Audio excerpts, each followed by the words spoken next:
Always going live at the last second. I got that on recording. Welcome to Dungeon Mechanics, everybody. You are watching another faithful episode of Dusk of Achordia with the South team party split. In our last episode, our heroes were. Outside. I was like, what is that? Can I kind of change like teams? broken shuriken. It's an S. Well, yeah, now. Well, no. It's backwards. It's a Z. There we go. It's an S for me. Okay, Yeah, for but- you, now it's an S. That's why I was like, what is happening? But y'all were traveling along on the Grove Puppies and managed to see someone headed in the direction of the towers. Once you encountered her, I forgot what her name was. Did it start with an A, Nordic? Ayala. Ayala. She met up with the party, and then before y'all headed back off, you saw another person being dragged by darkness as y'all intervened and broke him free. You were under the impression that his name was, drumroll please, His name was drumroll, please. That's no, a very strange it was name. Sir something, but it was like a Oh. generic name, which is like usually what I never Oh, do. let's see. Matthews. It is- Matthews still works. Yes. You encountered him, and he said he had just finished fighting some Desvant, which are occultists that worship the True Vaunt. And considering he was heading that direction as well, you all continued off on either Grove Puppies or Griffin to continue forward, managing with the help of Gage to save some souls along the way. And as y'all got there, you were attacked by the Death Warden, who did not seem like a nice lady because she hit Aaron Rail with a bunch of freaking just ugh. And then Very upon headed down further, y'all realized that the tower kind of went down underground, and after infiltrating sneakily from two different options, we'll never know what that other option would have been take. Y'all came across kind of like I tried. I tried so hard. tried to go both. It would have just been I tried to take the worst path, and I was not allowed to. That's what it was. Ayala had the highest roll for realizing that one was right over the other. And somehow managed to convince the party to go that way and not die.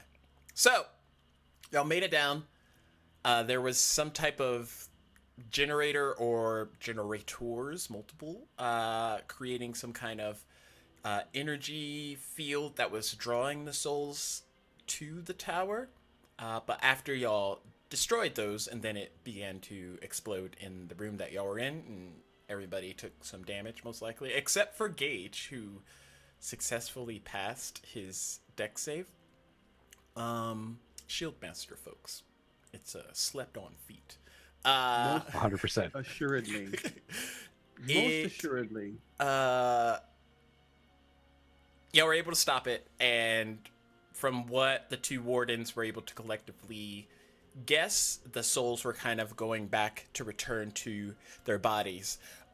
You understood that the souls that had been destroyed up to this point were null and void, but at least you stopped further prevention. However, there was still the anti-magic field preventing y'all from using magic within the tower, so y'all continued onward to try and find out where its main location would be.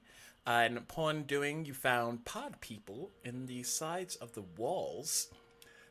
After interacting with one, there was a hobgoblin woman that you came across who seemed sort of frantic and not knowing why she was there. But bonus effect, she was also a puppet for someone else to speak through. And as the conversation kind of came to a null and void, she killed said woman, and that's kind of where we're starting off now.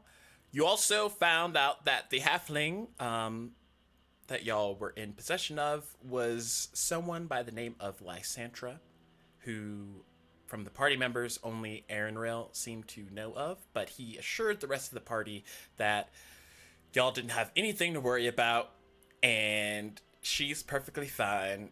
She's just I don't think that's what he said. Lysandra. That's what my paraphrase notes say right there. I think he said something to the effect of, she has an attitude, but she can be trusted. I mean, that was the general... What? That's super paraphrase. That's more paraphrase than what I said. Yeah, but mine's more accurate. Is it, though? Yours implied that I was like, everything's super cool, super fine, nothing to see here kind of a thing, but I don't think he said it quite like that.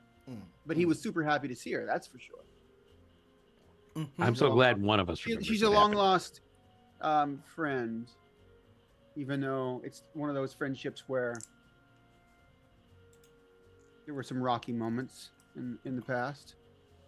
There were some magic missile moments. We don't speak. You don't of have to them. bring that back up again, you know. It would be great if she doesn't remember that moment. Throwing it in the ether she and remembers. it returns back. But it was a nice magic missile. It was just to say, hey, I don't know what Hey. a nice Like- magic missile even looks like.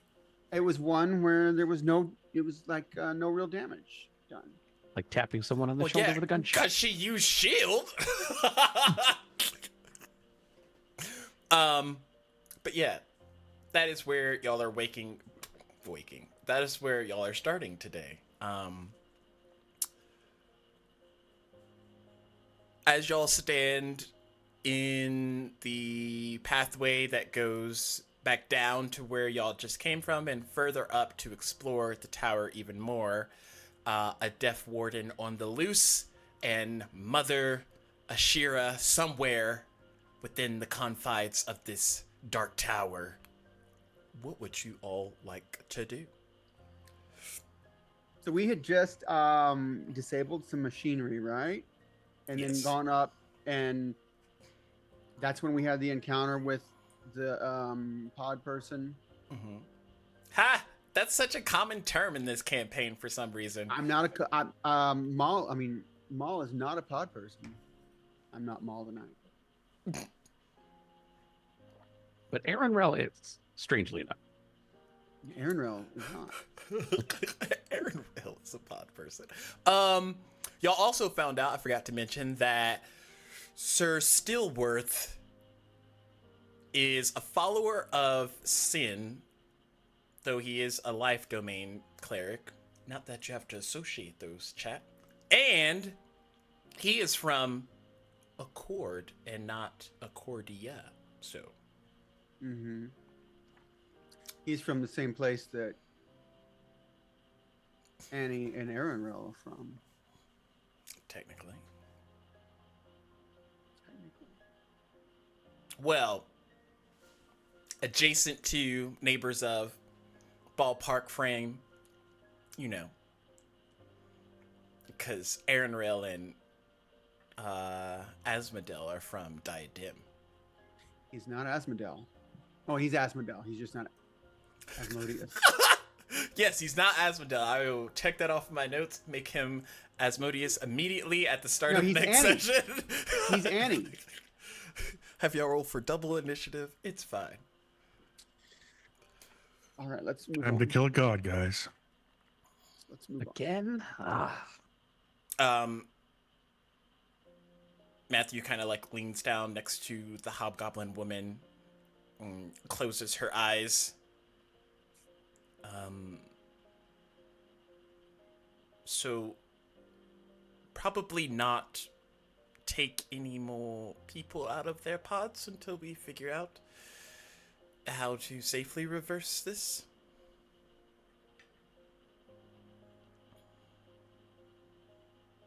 I suppose so. Provided we don't find a compelling reason, of course.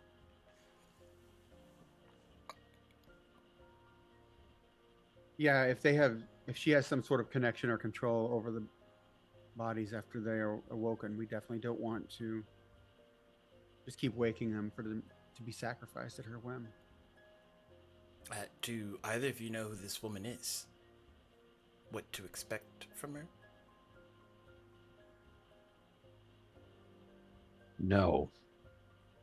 We, in general, know that she is. Are you talking about the Death Warden or Ashira? The Death Ward. Okay. Well, we don't know what to expect, but I mean, she's doing Ashira's bidding. And she's obviously that's what I'm looking for. She's obviously going to try to kill us. I mean, she tried to kill me. Luckily, didn't kill me. Yeah, luckily. But I think we can certainly expect her not to be receptive of our presence.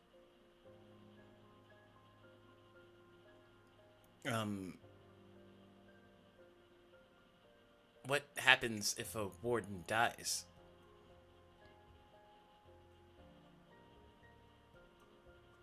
I don't know. As far as I know, it has not happened.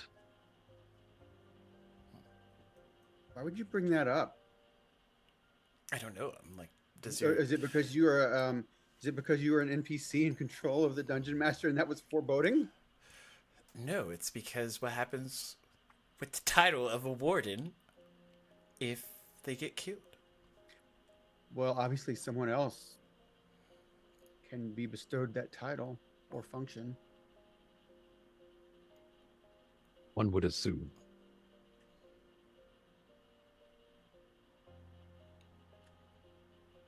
Are you wanting that title? I mean, you do follow sin. Maybe we could make that happen for you. Me be a death warden? I haven't quite considered it, but I don't think that being a death warden necessarily means that you're evil. Well, it definitely doesn't. I think you choose how you carry out those duties and responsibilities. Do I believe that he has no ambition to be the Death Warden? you can roll insight check. I don't even know what his stats are. Let me look. I want to help because I'm getting him to talk. So you rolled. If he grants it, you can roll an advantage. Is that cool? I have a +8. I should probably roll it myself, but you go ahead. Yes.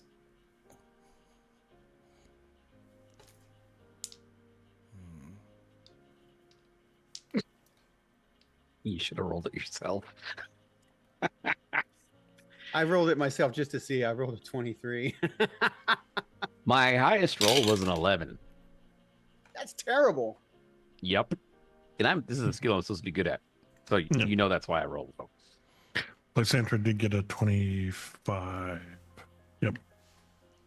So it would appear that he is not lying. You kind of see in the body language that he's not voicing. There's a lot of contemplation there, but it's more or less like, oh, this is the first time I'm actually considering that sort of thing. Well, I think it's good to be thinking about if that opportunity presents itself. I think you would probably need to be ready for it. But at the same time, I think we still have to survive the encounter. It is probably not within our purview to grant that to you, Oh, certainly but not. Maybe we can put in a good word, though. but your presence here suggests that that may be the course of action. Maybe the only two remaining functioning gods in this realm, Sin and Isilde, maybe they placed you here where that opportunity would come up.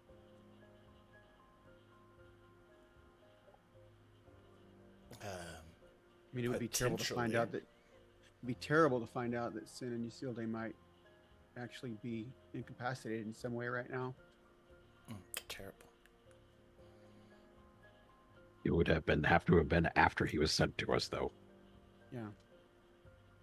So very recent, if it is at all the case. Definitely very recent. Is there...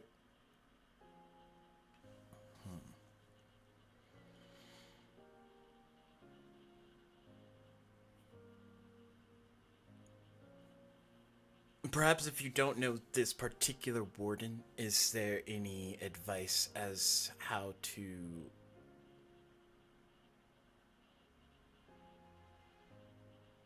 just combat a normal warden?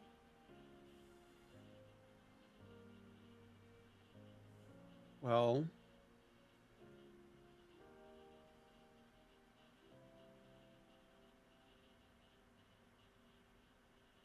Each warden has power over their domain, so I would suggest not being at the brink of death. yeah, I mean, if you die in her presence, that might not be good. I imagine there's some control over what has happened. Hopefully she didn't sign up of her own volition, but Well, is there anything that would prevent what happened to her to happen to, well, either of us, really? that's a good question.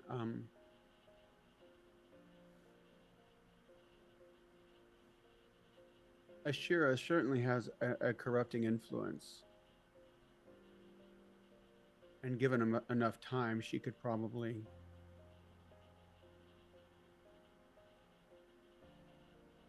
she could outright kill us, but I think it would probably take more time to actually corrupt us to where we're essentially doing her bidding of our own free will.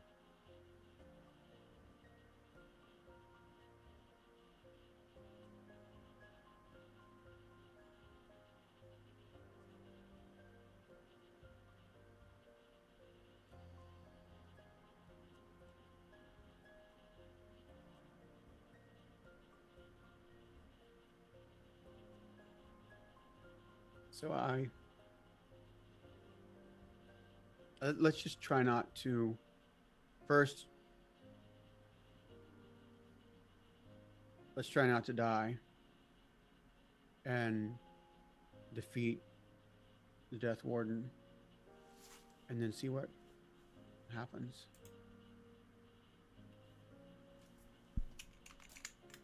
Maybe you were chosen because of some particular resistance to being corrupted. I would hope I had at least a leg to stand on when it came to this, but we'll see. Let me ask you, why, as a life domain cleric, do you follow and worship Sin as your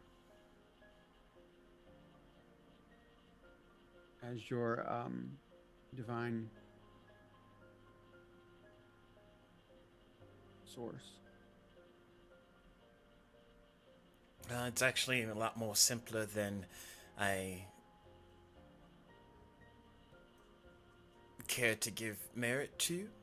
The easy of it is sin saved my life once.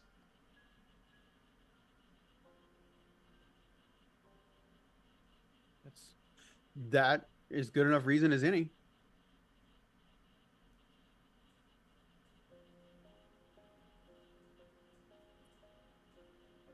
All right. Well, let's. I guess we need to move on. Has anyone seen Gil? You see Gil like a little bit up ahead, kind of like up the arching path,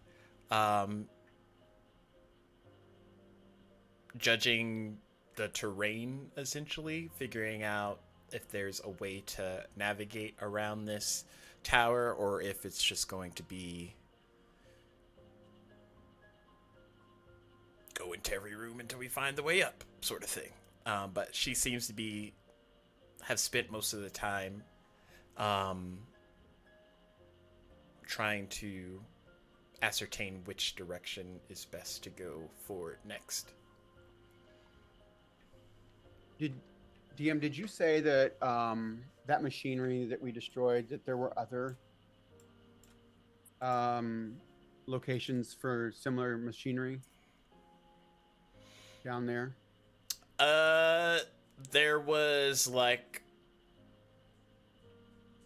another row of them behind, but since it didn't have the load was too big for it, it essentially broke down itself. But okay, that room itself is kind of okay. It'll repair. So all the machinery is pretty much non-functioning now. Yeah. Okay. All right. We need to find the source of the anti-magic field and disable it. Yeah, I think that's the first goal, because I think without magic, at least for me, being able to empower my strikes with some divine power, I fear that I will not be as effective in combat.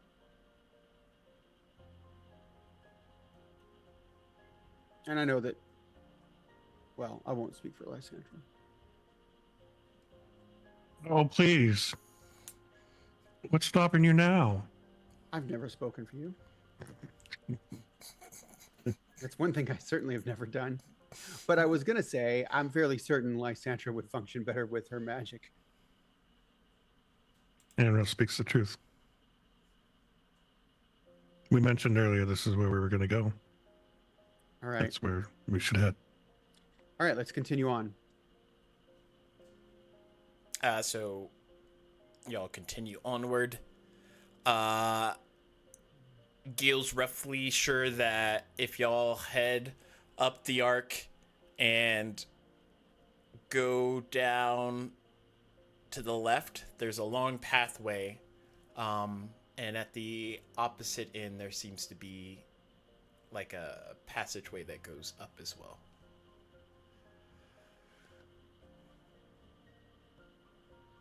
All right.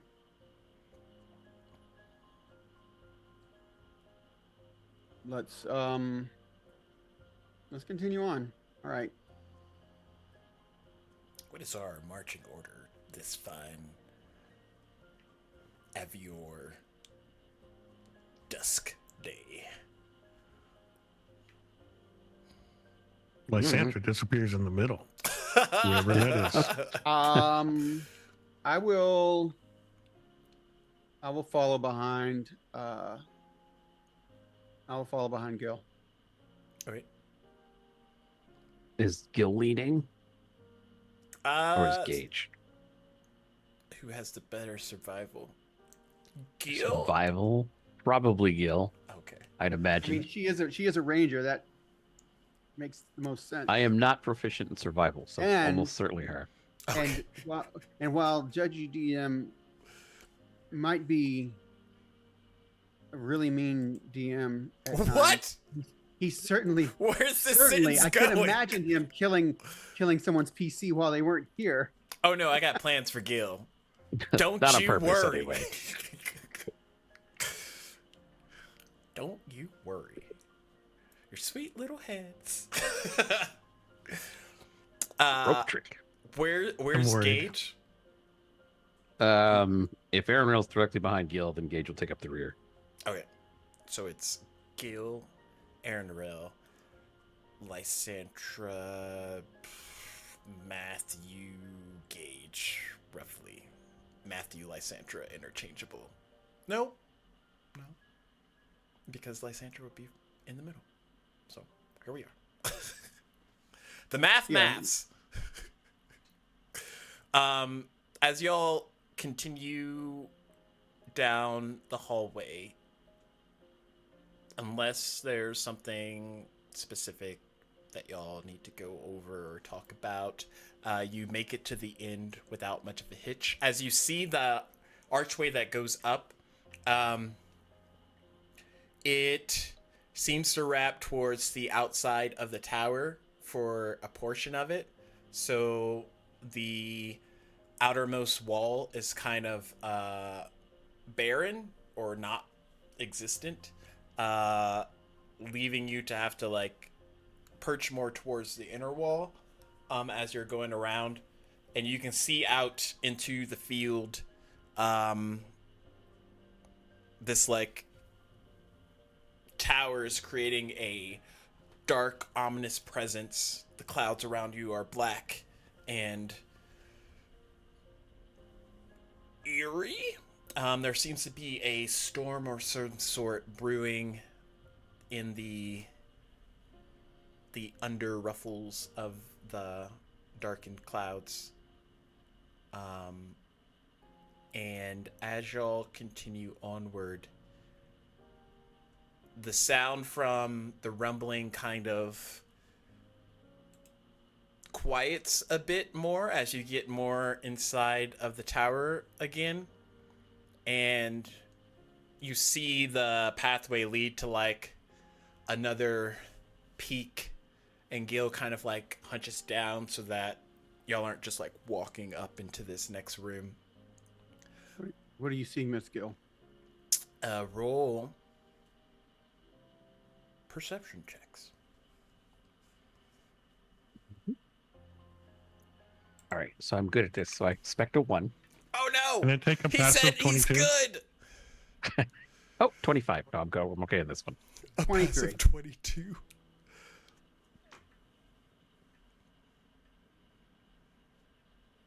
Are you using your passive? Yes. Okay. I got a 23. With an active perception check.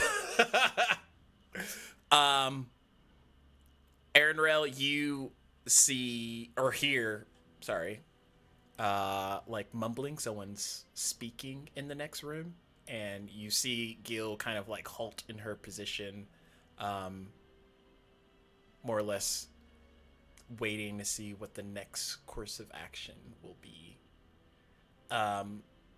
Lysandra, passively, you're walking, and everyone kind of like comes to a hushed stop, and you're not sure why they stopped, but as you do, you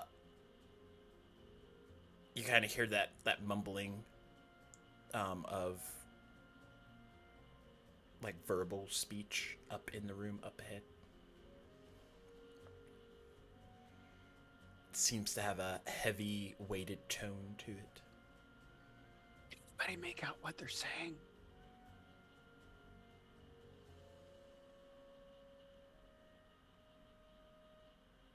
Can anybody make out what they're saying? Do y'all want to get closer? No, No! I'm not I will. sneaky. Just gotta stay in the hallway and be like, if we wait, they will finish. And then they'll go away. It'll be great. Who does it sound like? The Death Warden? No. Sounds a little bit more gruff, manlier. So sneaking up there, what do I hear? And in what language? Do you speak? Probably not. Oh gosh. Uh,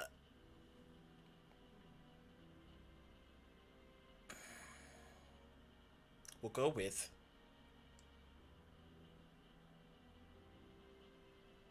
Elvish. Probably, definitely not.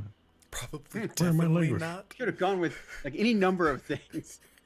Oh wait, no.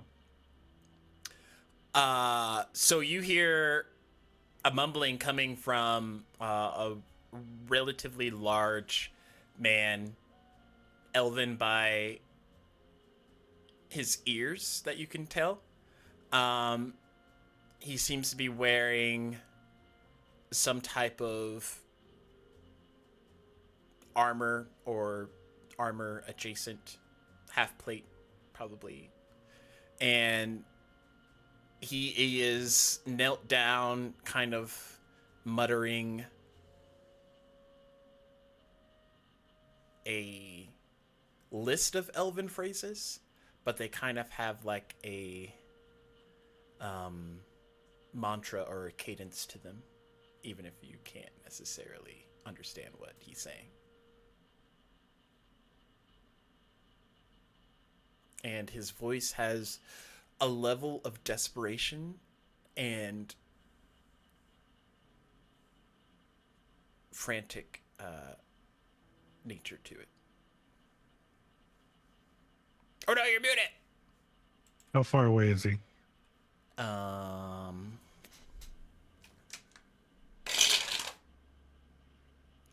Baby.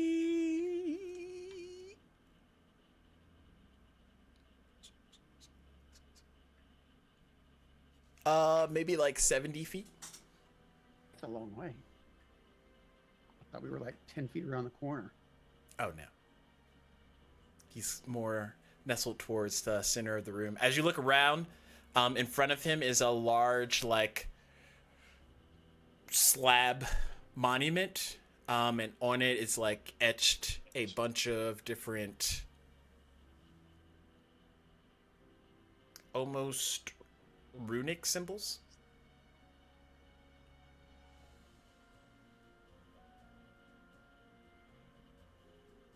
I'd like to move up so I'm within 30 feet. Okay.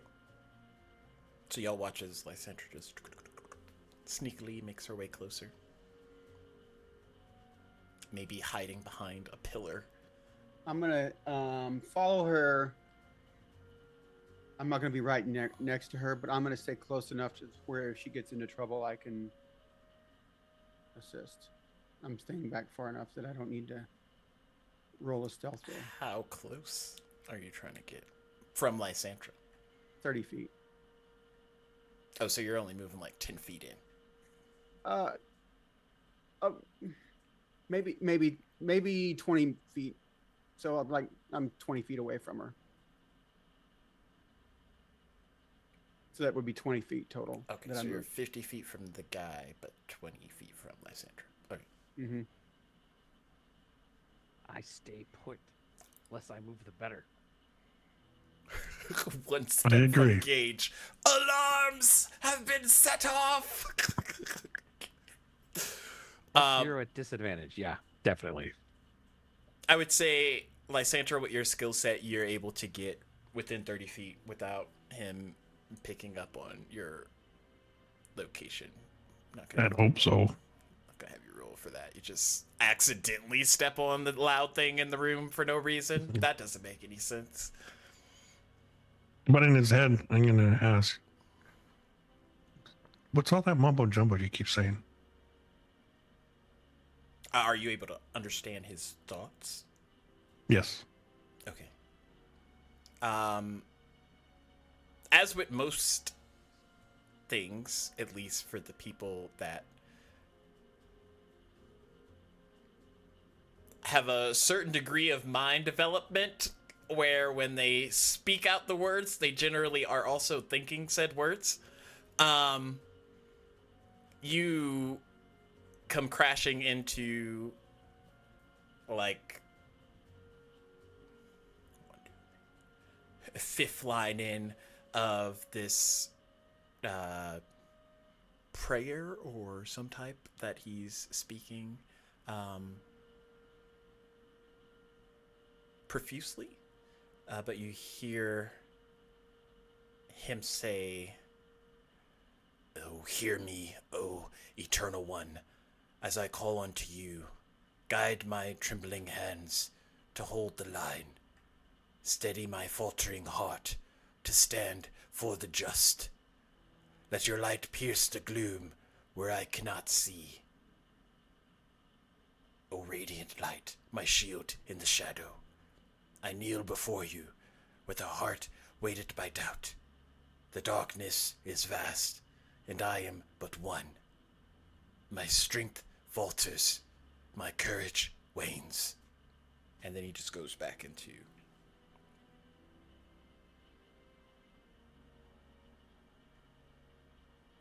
Why does your courage wane?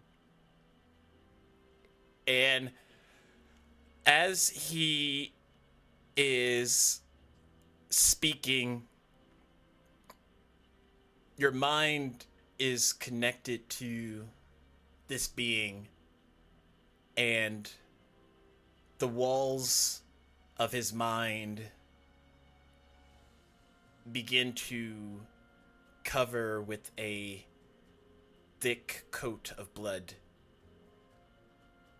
And as his mindscape shifts, he is frantically trying to stay afloat in this blood pool of drowning thoughts that are kind of contesting against what he knows of himself. And as you're kind of like floating there, wanting to interact with this individual, you feel a presence within his mind already that is not his own. And it makes itself known just enough as a, rogue to a rogue, or a stealthy person to a stealthy person, of like, I see you, but their attention is drawn towards this person right now. Better push her out. Hear me, oh Eternal One. And he just keeps going.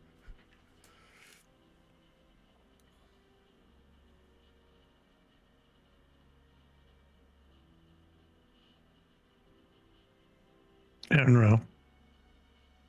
We can either kill him or try to go by. But if Is that he's your left head? alive, yes. If he is left alive, more than likely she will take him over soon. So he's an innocent. For the moment. We can't kill an innocent, my Sandra. You know that. We've done it before. Oh no! Things have changed. We don't do that anymore. That was once. You might. I could. No, maybe we could. When you say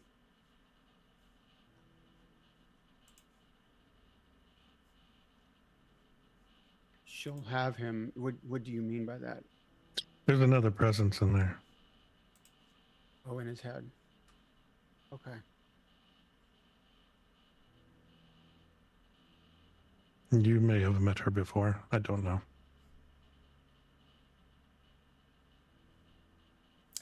When he says there's another presence in there, Aaron Rail, roll me a history check with advantage.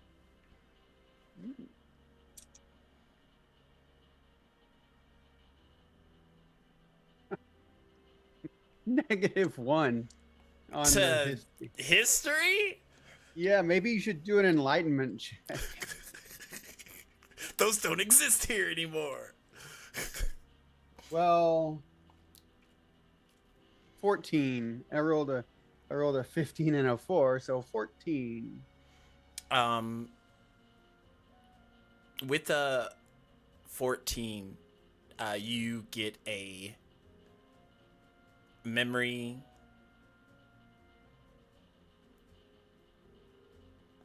kind of like a slipping memory, if I had to attach it to anything, because it's almost like it's there and then it's gone before. Like when you're trying to think of a word that you know, Yeah. but you can't think of it for some reason. And with that slippage, you remember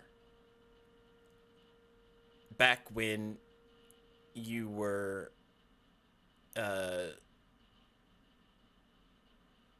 sun elf in your eternal time on Diadem, and the day that Ashira corrupted your mind, her presence was felt almost innately opposite to your own thoughts, wants, desires, anything like that. It's almost like a unwelcomed guest.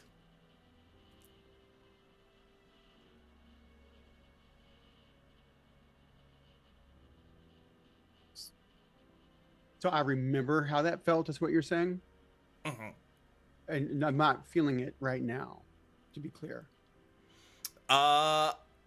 It comes and goes, but you imagine it'll like boomerang back if that memory like settles. Okay. But like, she's not there right now, is what I'm saying. I mean, she's been successfully pushed out and all that long ago. Yeah. Okay.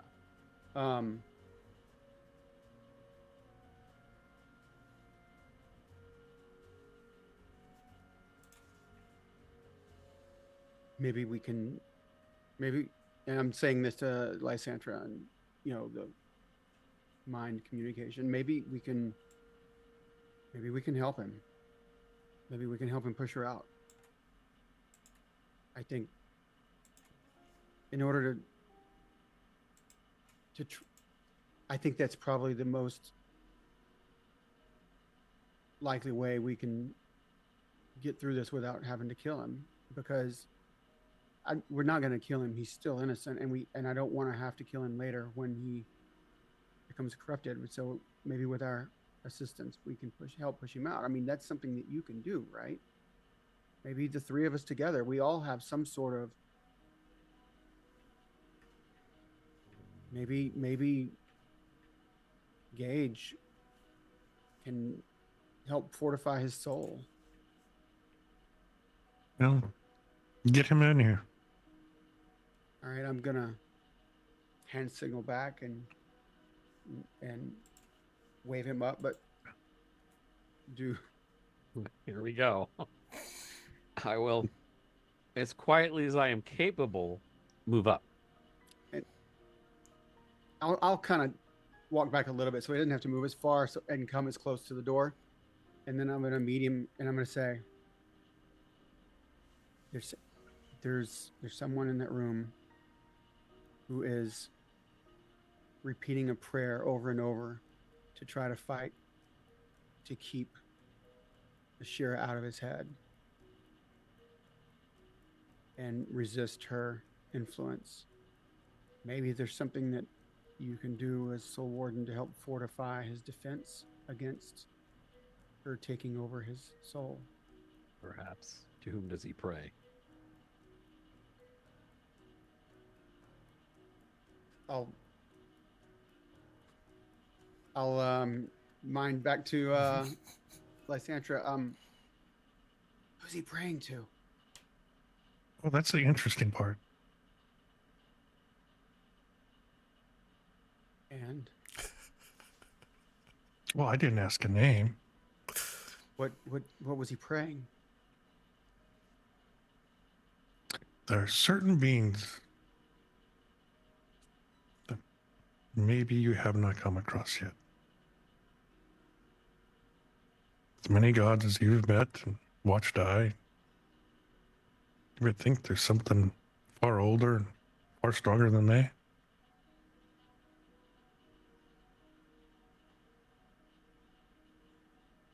Io? These beings have no name. And that's who he's praying to for help? Yeah, that's who I think he is. He could be older than Io. Some answers you don't want to know. Wait. You mean the Forgotten Gods? Yes. I know of them. But you're right, I haven't met them.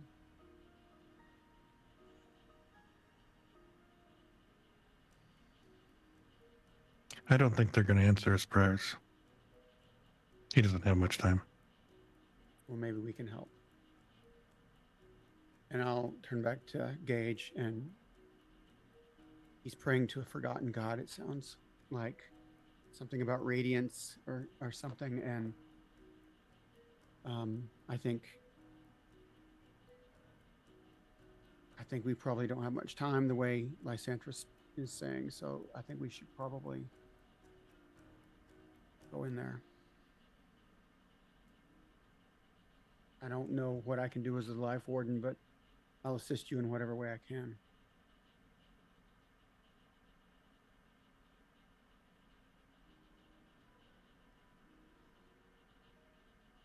Do All right. do we rush him or do we try to be quiet? I think we just walk in normally. Okay. We just walk in, announce ourselves, and say we're here to help.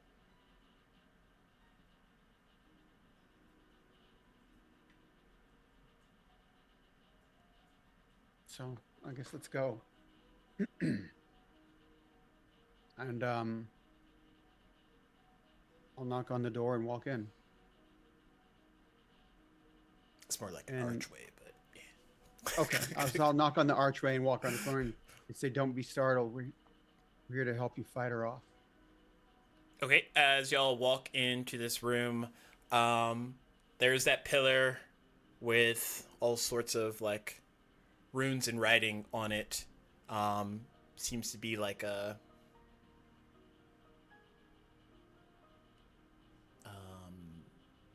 black, like obsidian type of structure. And it seems to be at the base of this large like room. So you come up into it and it opens up for a huge archway of the tower. You see a stairwell that like ripples upward further into the tower, but it doesn't seem to have like any major side railings. There's kind of like a floating railing that goes down in unison with it. But the room itself is pretty expansive, and there's a few hushed rooms that are probably like storage or maybe resting or something. Doesn't seem like it, from how it's positioned and how y'all are kind of like mapping this tower from the insides of your mind. It doesn't seem like this room, besides this like pillar, has a lot going for it. It's more or less a continuation room, or you could also hold a lot of people in here if that's one way to look at it. But as you get closer, you hear him mumbling out in Elvish those words from his prayer. As he's kind of like frantically, and you can hear kind of like a sobbing to his tone. As like each of these words are just one step closer to hopefully getting him to not be taken over. So there's like a bit of desperation there.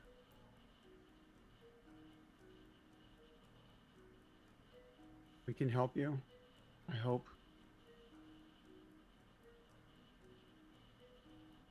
We can help you push out this evil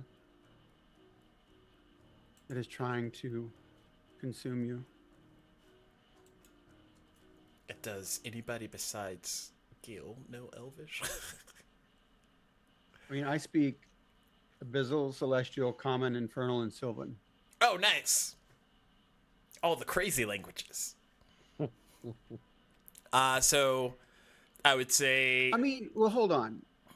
If I was a sun elf,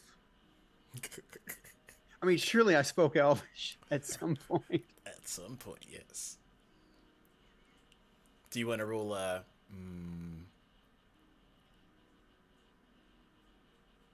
insight check, maybe? Yeah, sure. Comprehend body language. Comprehend language I used to know. Now you're just the language that I used to know. Terrible. Another 14 on the die. Now, another 14 on the die, so that gives me a 22. Okay. With a 22 and with Gil kind of like copy pastaing the words, Aaron, at least for you, you realize that you've spoken this language, not these particular words in this rhythm, but you've spoken this language before at one time, and it has that like that similar tone and cadence to it. Identified as Elvish. Sweet.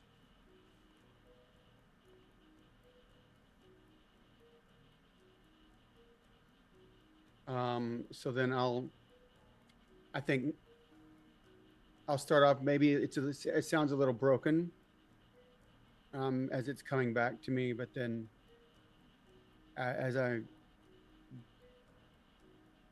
get back into the rhythm, it starts coming back, and I'm, speaking it a little less haltingly, but I think I am able to get through what I'm trying to say, and we're here to help. We can help. We help fight the evil in your head. He is the soul warden. He will help protect your soul.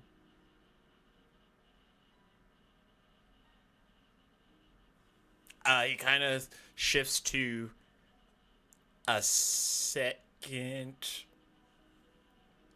Oh my gosh, my throat. A second verse or verses of this passage. If this battle be my last, let me fall with honor. Let my blade be a beacon, my shield a sanctuary. Should my voice fade, may your name rise from my lips, a testament to your glory, even in death. I do not seek to be spared, only that my resolve be enough to save the innocent. Grant me strength, not for vengeance, but to protect, to endure, and to rise. And now he's kind of like saying those words over and over again. Gage doesn't understand the words. He's just waiting. They're like, oh, they're talking. I'll kind of repeat to what he was saying. to, especially after the second or third time he goes through it, I'm gonna, tell Gage what he said, and I'm gonna try doing a little bit of lay on hands with a restoring touch to help maybe fortify him. Okay. And so I'm going to walk over to him, and I'm just gonna, gently, and as he's repeating his mantra, his prayer, I'm gonna put, one hand on his shoulder and one hand on his back, and like as I do this for this particular feature of lay on hands, it's sort of like this glow comes to my hands.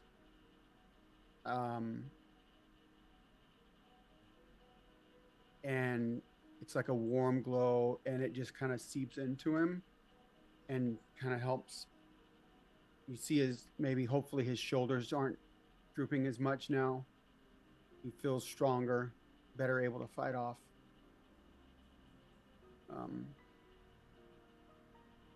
what's trying to take over. That was 5 points of lay on hands. It's just because it costs 5 points to do the restoring touch, not because I'm giving him 5 hit points. As you do that, accompanied with, you get another flash of a memory, Aaronrel. You are standing in a blood basin of a realm. Your hand clenched against your chest, focusing all your paladin might to seed off this corrupting feeling. And in front of you, you see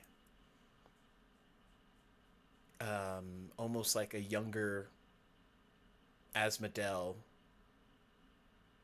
calling out to you, but his words aren't quite making audible noise. And as that happens, the memory kind of whooshes away, and you're back holding or touching this man, and you feel a familiar, deep-seated corruption kind of like on his presence, like his being, his essence, his vibe, that for a moment like jars you at how like visceral your remembering of when she essentially corrupted you to become an incubus, and that kind of like causes you to take a momentary step back, and there's a slight pause when you touch him and do the lay on hands, and then after he kind of like goes into his last cadence or verses. With every beat of my heart, I offer myself to you, body, soul, and spirit, unbroken, unyielding. If the dawn comes for others, let it be by your grace. And if I fall into eternal rest, may it be in your light. By your will I stand, by your will I fight. May your blessing never fade from me, even in the darkest hour. Is this person human or what? He's Elvish. Elvish. Elvish. Did you miss the whole part where he's speaking Elvish? He's speaking Elvish doesn't mean he's an elf. Pretty pointy ears too. He seems he seems Gage very, has pointy ears. He's not an elf. He seems do very not. paladin-y.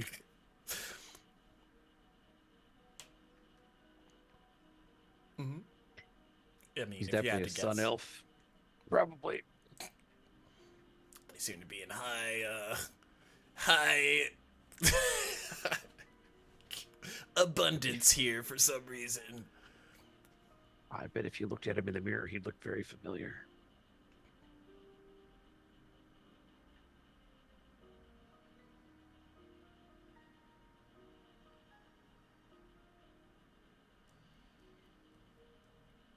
Gage is waiting, like, hey, Gage, do your thing. He's just waiting because you seem to be engaging with this guy. Gage, is there anything you can do to help? I can attempt something. That's always scary. It's either like, I help you, or I'm gonna chop you in half. There's no in between with Gage. You do just. I think it's imperative that we save him.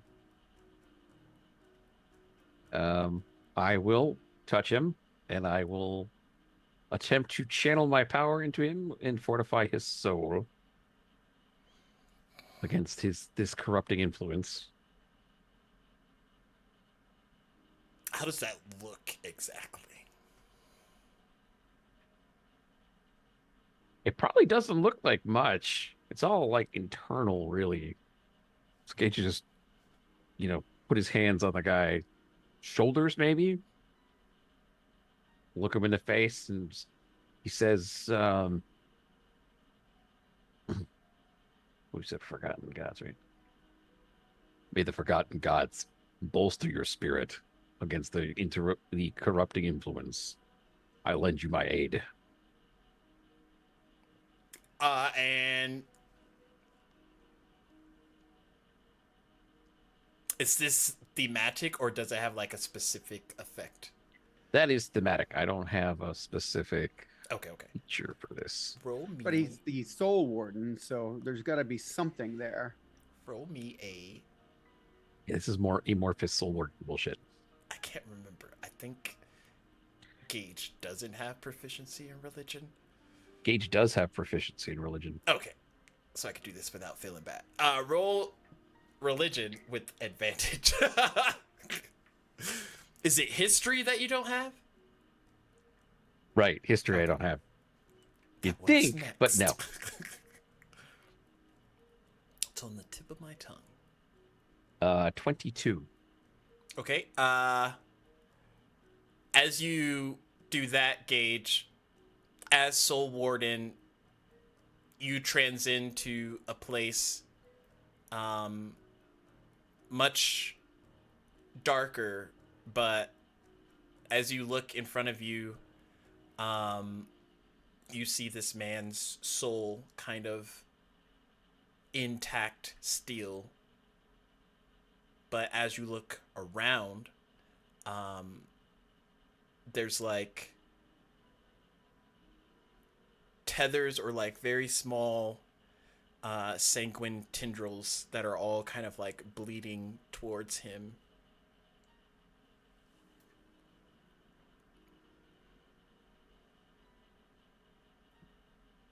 I attempt to create a wall that will deflect these.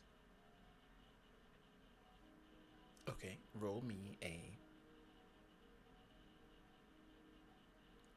athletics check. Okay. Is there any way that I can assist him? He's in the spirit realm. I am not proficient in athletics. Let's do this. What? I picked that knowingly. I'm like, he wears full plate armor. Remember when I tried to make that jump and I didn't make it? That's because it was an athletics check.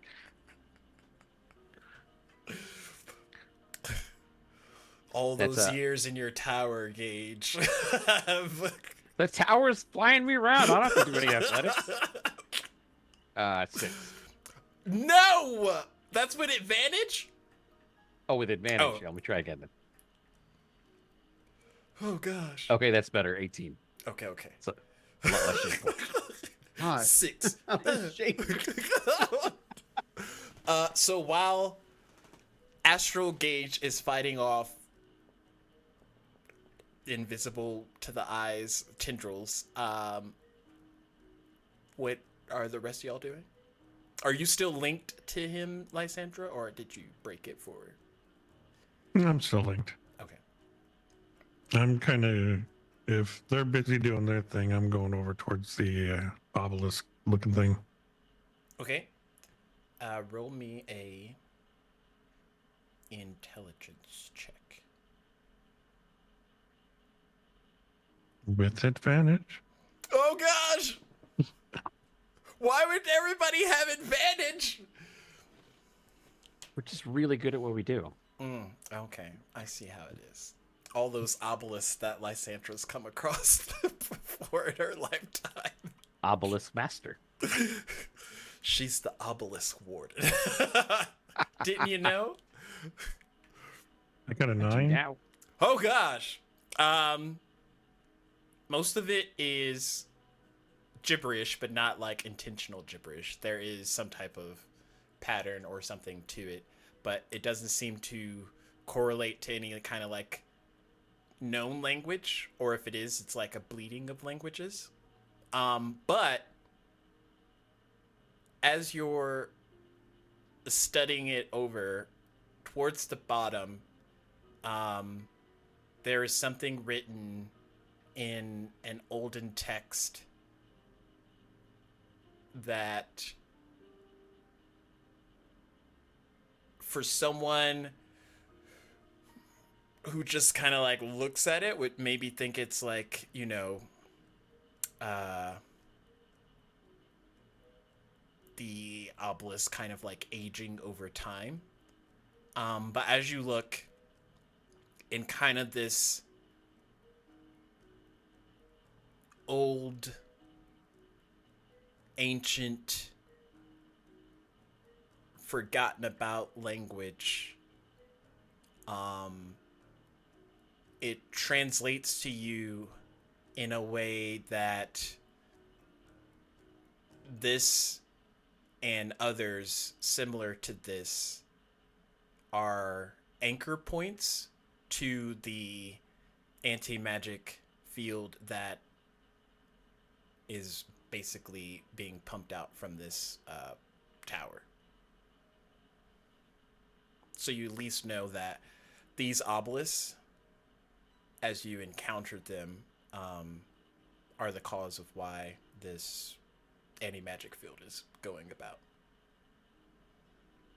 Can I discern how they are working or how to deactivate them?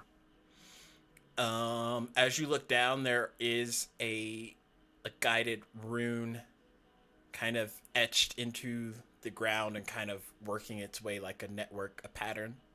And you see it, and every 10 to 15 seconds ago, or will pass, and it'll glow like purple for a moment, and then kind of go back to a stationary pool. But it seems to be like inlaid into the full like structure of this tower. So like, think of it like a piece on the motherboard that powers the motherboard in computer lingo, chat.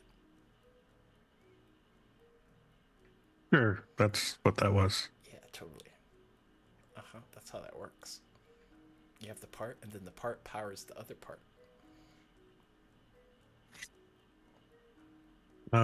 Can I time a hit with my dagger when it pulses a light? Yes. Roll me a dexterity savings roll.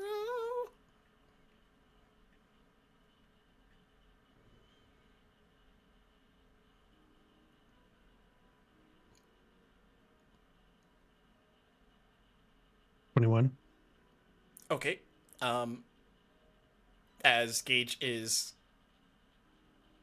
astrally fending off Lysandra. You go over and you kind of like study it for a moment, and within a minute you're pretty sure you have it down to within a second variance of when it will kind of glow next, and then you strike, and the moment your dagger hits into that pathway, it glows purple, and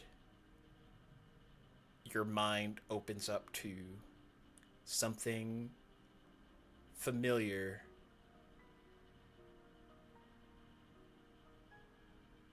Very familiar.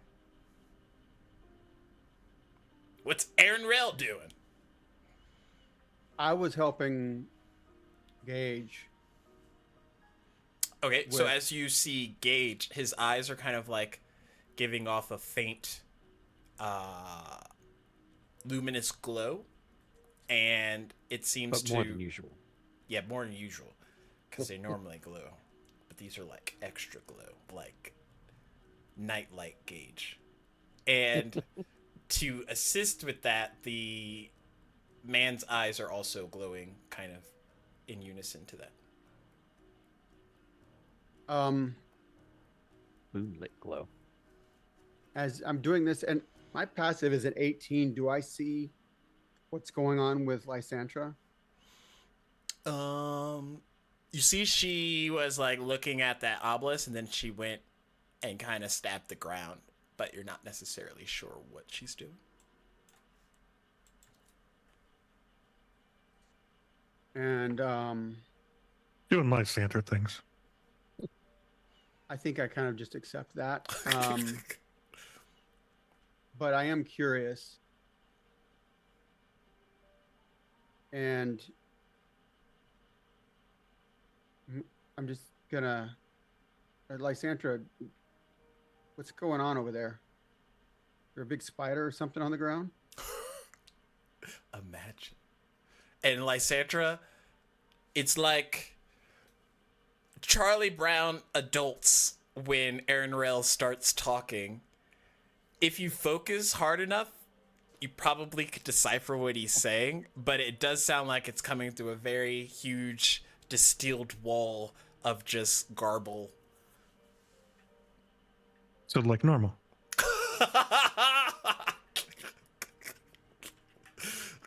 Yes. But as you're inside that space, that moment that feels like eternity and is also familiar, you feel a presence, a cadence, a song, much played to your command time and time again, as this entity manifests in almost like a neural network of connection. Like, yes, this is an anti-magic tower in the south part of Avior, but in that moment it seems to be connected to so many more things, and you can feel those connections rising and waning and growing with each passing second. The Truvant is coming, one way or the other.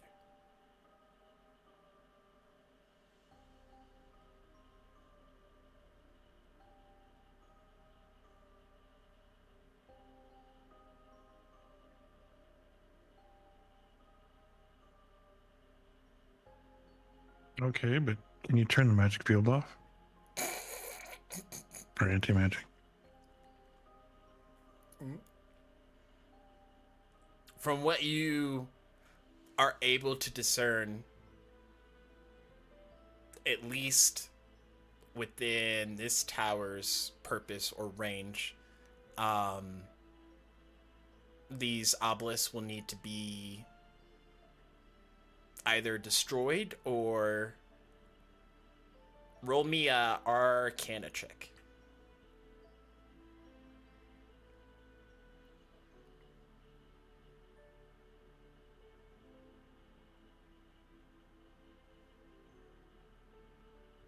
You. I got a 21 because I rolled a 19. Um, All right. while you're connected in this moment, you feel that there is a core that kind of unites all of these obelisks within this tower. So if you can find and destroy the core, then it'll probably sever the obelisk's ability to keep up the anti-magic field. Do you have a feeling where that core is located?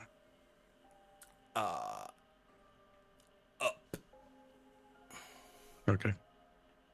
But yeah, you would have like an exact kind of like spidey sense tracking for it. Hunter's mark, almost, but not.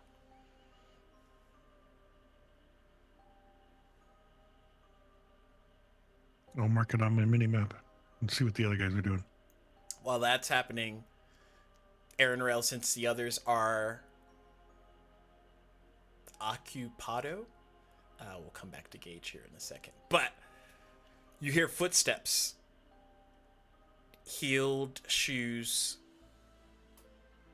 Immediately turn and don my shield and pull my rapier. From the top of the stairwell, a woman begins to descend it.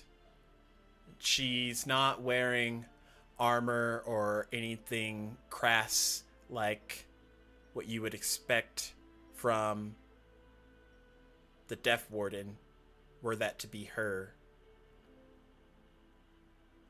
This woman is someone different, however. Someone that has passed not too long ago. As Someone who's died? Not like, is that what you're saying? Okay. as she descends down the stairs, you see the visage of high priestess Dahlia Grave. Are you serious? In a like corrupted, immaculate priestess gown. There's a lot of blacks and golds and burgundies kind of interwoven within the fabrics. And she looks at the group of you, recognizes Gil. I think that's the only one from this party that would be there. But So is she like a ghost or a spirit, or what is she? you're not sure, but this woman has definitely died recently. But this is her body, or this is her? Is she corporeal? Is what I'm getting at. From what you can tell, she looks to be corporeal.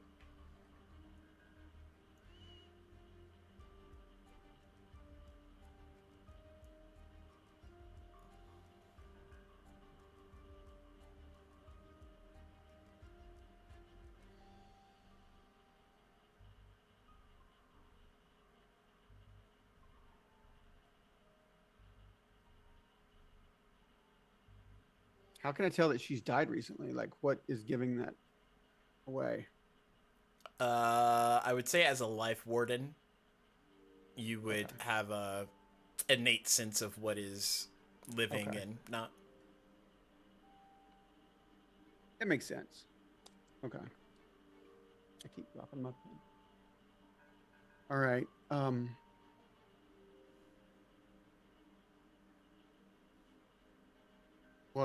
What are you doing here? Make a perception check.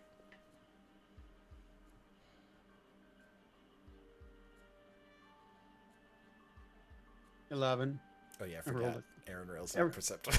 No, I'm super perceptive. I rolled a 3. Oh. Well, first I rolled it and it went out of my tray and it landed on like I don't know, like a 12 or a 13 or didn't. But then I re-rolled in so that it stayed in the tray. I rolled a 3. So being in your defensive state, it takes you a moment, but as she rounds the last like bend of the stairwell, you see that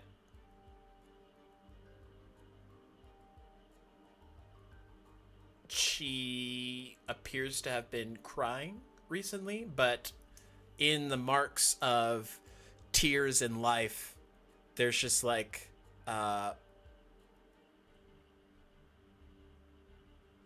ripples of like blood down her face from her eyes.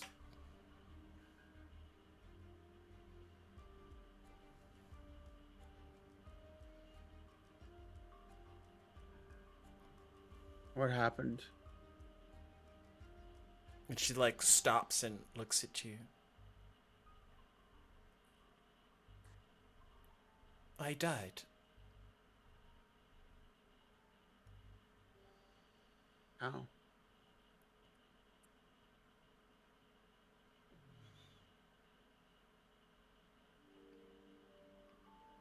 From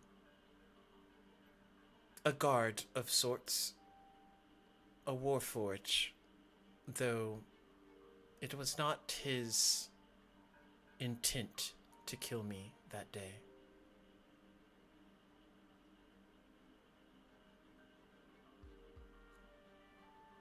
What do you mean it wasn't his intent to kill you that day?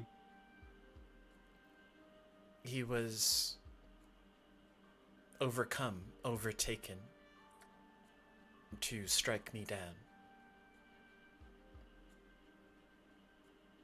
Was it Simon? I don't know Simon. Never mind. Wrong character. The inception begins, chat. Damn it. But yes, it would be Simon. Yeah. Son of a bitch. Aaron Rail doesn't know That Simon. son of a duck. Aaron Rail doesn't know Simon. Maul knows Simon. So does Ditch. And I don't know High Priestess Heartgrave personally, but I know who she is now because I guess because of my life warden.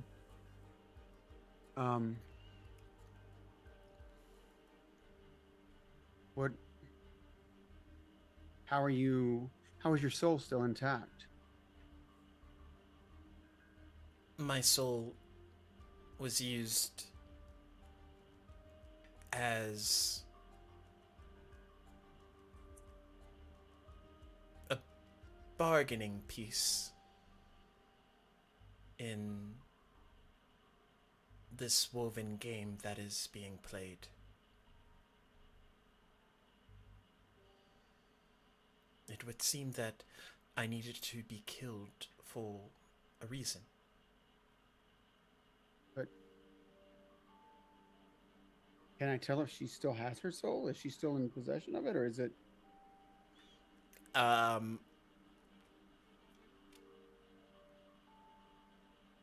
It feels like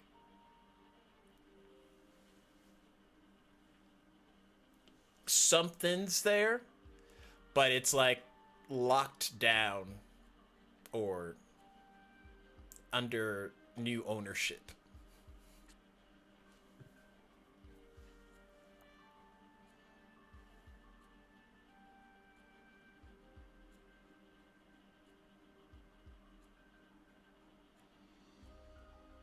What brought you here to this place right now?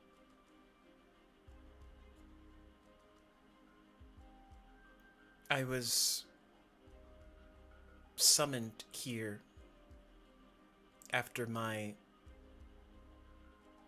death within Felcrest, before it had fallen.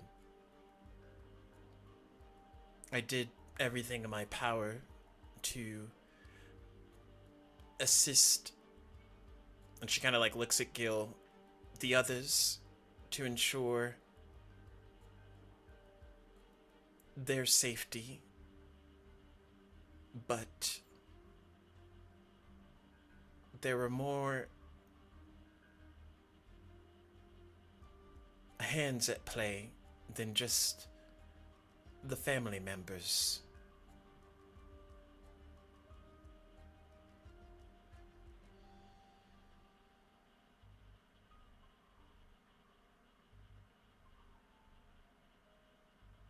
And at the mention of family, you get a ping of family members from Avior.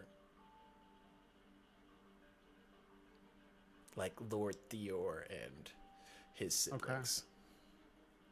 Same for you, Lysandra.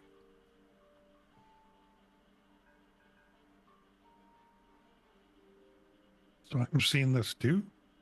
Well, I mean, if you were present at the time.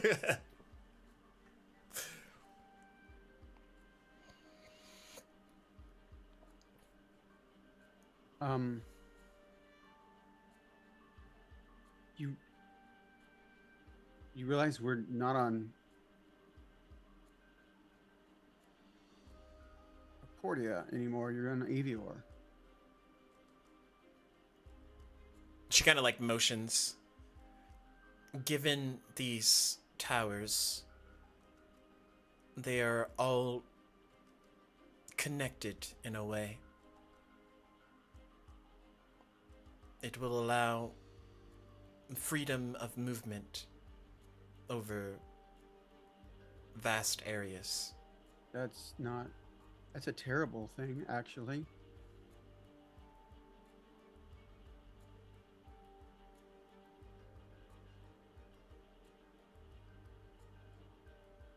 We're trying to tear them down and destroy them. It is possible, though this is not its only purpose. These towers have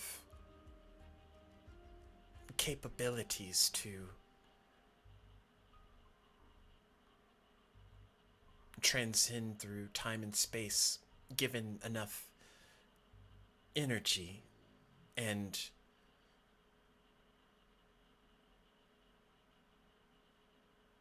the source, the fuel that keeps it going, is souls of the innocent. Yeah.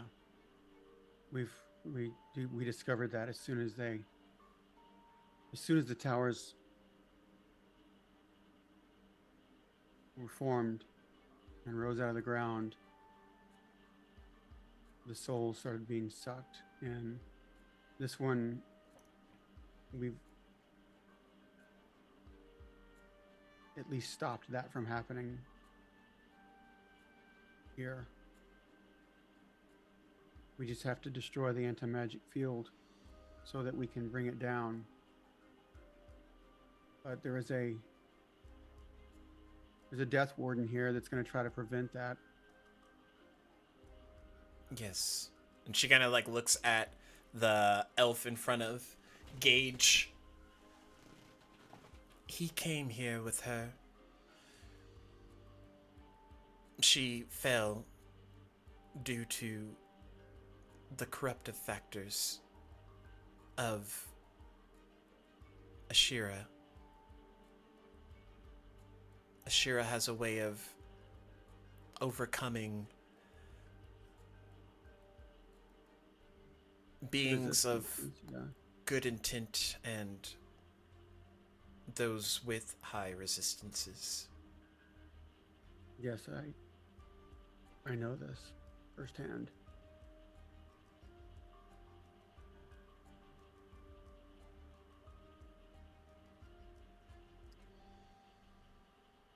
We're trying to stop his corruption right now.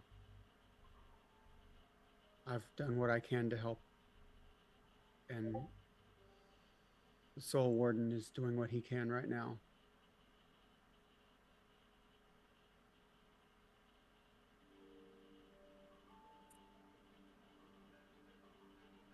But do you know the name of this Death Warden? Shandara. She was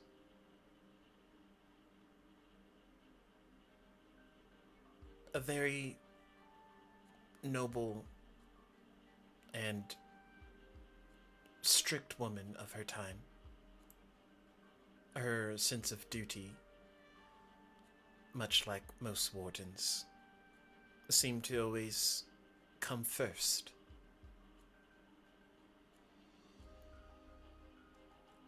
As High Priestess, I was placed in charge of the Great Archives, which detailed generations of knowledge of not only Achordia, but of that before. This is knowledge that is handed down to each priestess before their passing. Given that I was an accumulative record, once I was slain, that knowledge fell into the possession of Ashira, allowing her to exact her plans.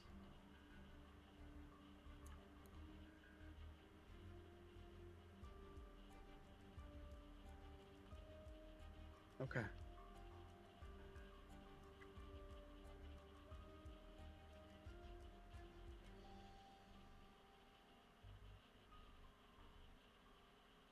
I don't.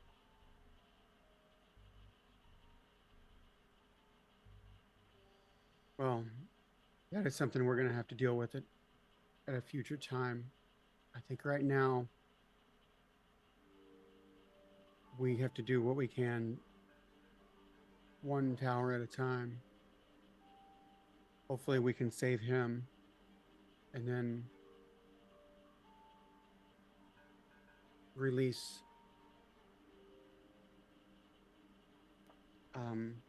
Shandara's soul from its corrupt clutches of Ashira.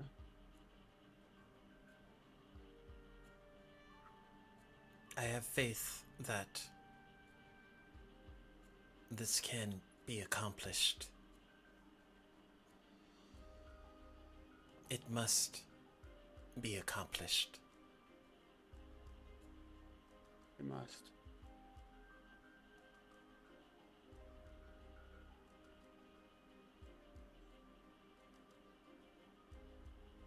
Is there something you need from us, or is there something you can offer? I have done well to buy time in hopes that heroes such as yourselves would make their presence known. Initially, I thought I would be able to reach out to Shandara, but her corruption set in too quickly before I was able to intercept. But I fear Ashira has alternate goals that she has yet to reveal to anyone.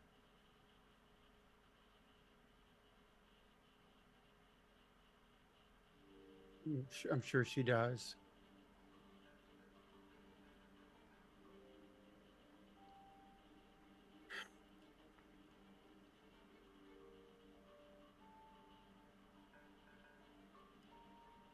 As you're talking to the priestess, Gage, you're fending off these tendrils and doing well to keep them at bay away from this individual. And then, almost in like unison, they begin to recede into the darkness.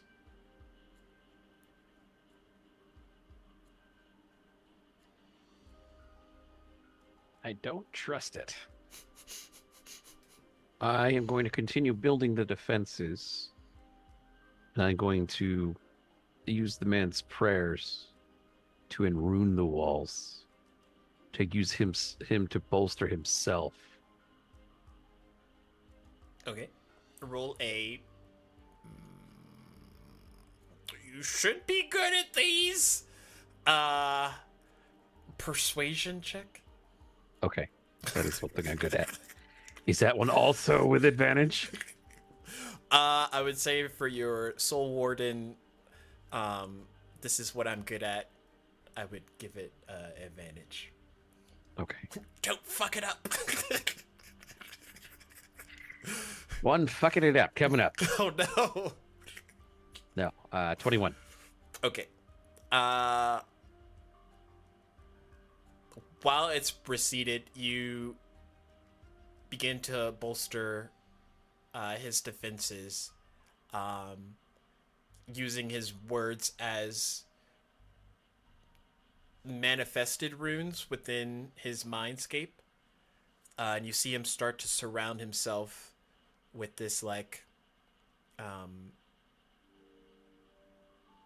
dome at first of encompassing prayer and faith. And once it reaches the most peak and the last word is uttered, the dome kind of like seals in like a fit of light and then radiates outward, pushing back that darkness even further.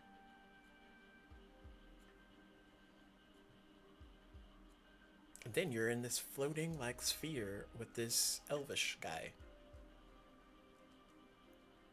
And he looks at you for the first time of being able to say anything besides incantation of prayer. Thank you. May it serve you well.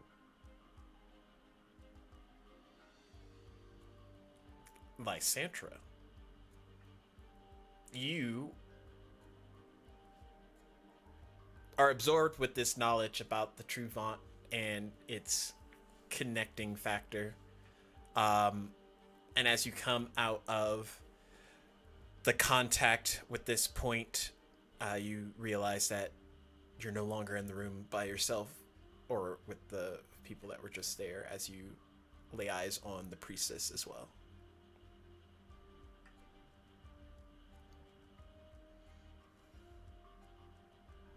Physically there? Seems to be.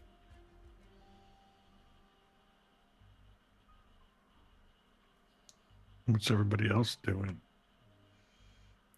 Perception checks for Aaron Rail, Lysantra, and if Gage is coming back out of his soul projection, Gage as well. 23.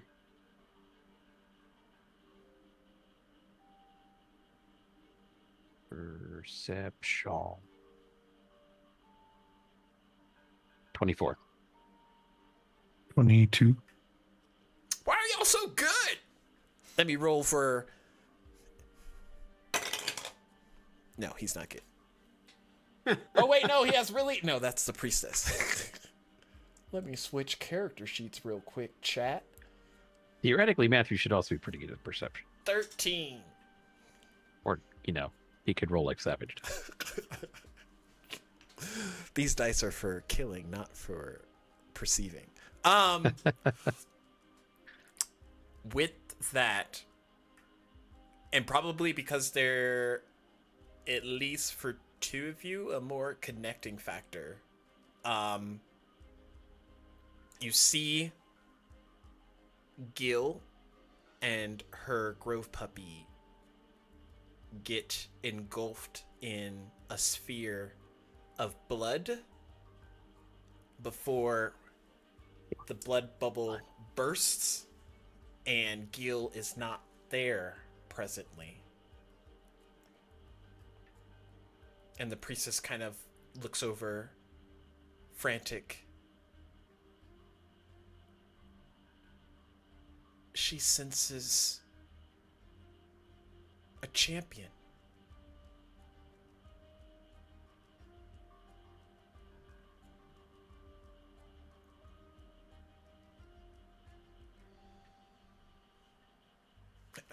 Girl, it's time to wake up.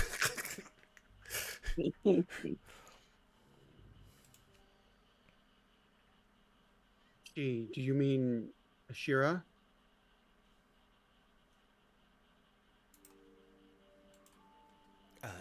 Yes.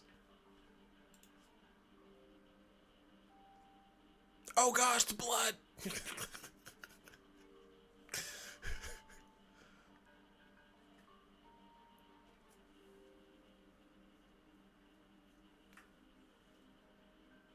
That's. What do you mean she senses a champion? I know that Gil is Isildur's champion. Carries that title. Isildur's champion. And she kind of like looks at you, Aaron. I think she aims to corrupt her the same way. You must hurry. There's not enough time. Is she Okay. still within the tower then? Yes, I believe she's been summoned to the peak. Hopefully, I hope we can find disable the magic field before we get this anti-magic field before we get there. Or this will be very difficult. At this point, did you even notice that Lysandra was attacking a rune? I mean, you see her like standing there by a rune with a dagger in her hand. She like tucks it away. You know, All right. Lysandra doing Lysandra things. Are you ready? I think we've done what we can for this man. Does he seem like he can accompany us, or is he probably better off staying here? I don't know that he is the Death Warden's consort, so that's information you have. Yeah. Maybe it would be good if he could come with us, because he arrived with Shandara, the Death Warden. He's been able to hold off the corruption when Shandara wasn't. Perhaps he can aid her. You guys know he's still in the room. You could just ask.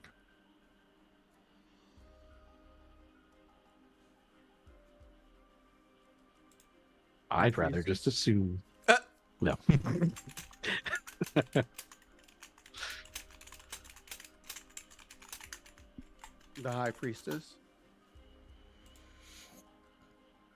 Is that who you're talking about? No, the consort. The elf band. Oh, yeah. You know the one you're talking about in third person all around him? Well, I mean, he was still fighting off. I just was trying to find out if he was still fighting off by asking Gage. He's got feelings. What is your name? I'm asking him in Elvish, and then I'm going to say, do you speak Common? He blinks for a bit.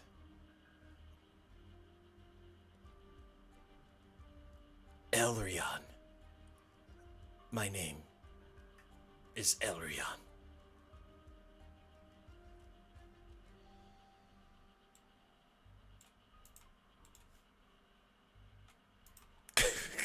Gil's like, of course, thanks, Max.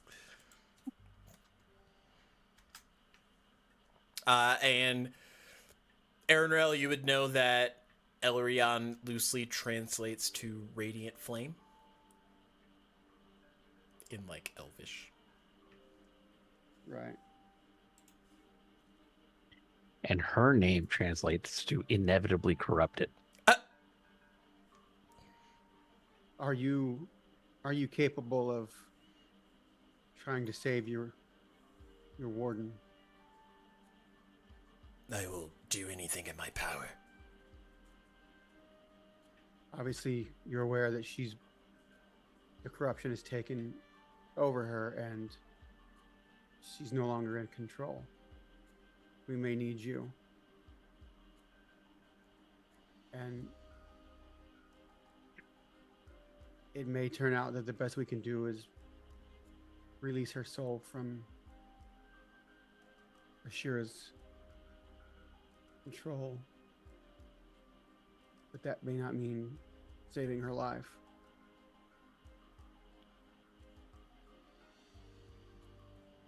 I will do what must be done. Okay. And as he says that, Aaronrel, you get an almost word for word flashback of Asmodel saying the same thing to you once. Mm-hmm. All right, we must go and we must hurry. Who's Gage's prodigy? He doesn't need one. He's forever. Oh. A gauge is forever. I need that on a t-shirt. Thank you. Elrion, do you know where this core is that will disable the anti-magic? It's further up, but guarded. I was attempting to destroy these obelisks to hopefully dampen it, but the corruption was seeping in, paralyzing me. Well, I think you've... He looks at Gage. You, sir, what is your name? I am Gage. With Gage's help, I was able to sustain. You were in my mind, were you not? And he looks at Lysandra. Briefly. I felt your presence there, but feared if I interacted with you, it would be a chance for them to gain the upper hand. My apologies. It's okay. I'm used to people overlooking me. I use it to my advantage. The sneak attacks!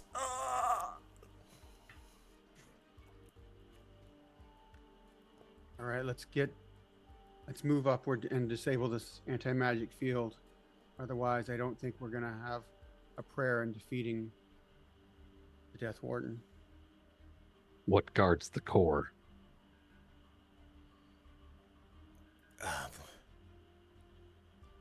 Terrible beings that have already been susceptible to corruption.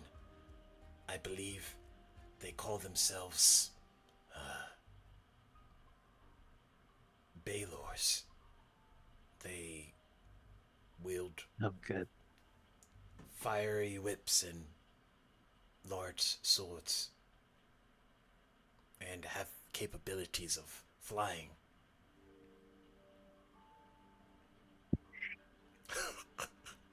It's okay.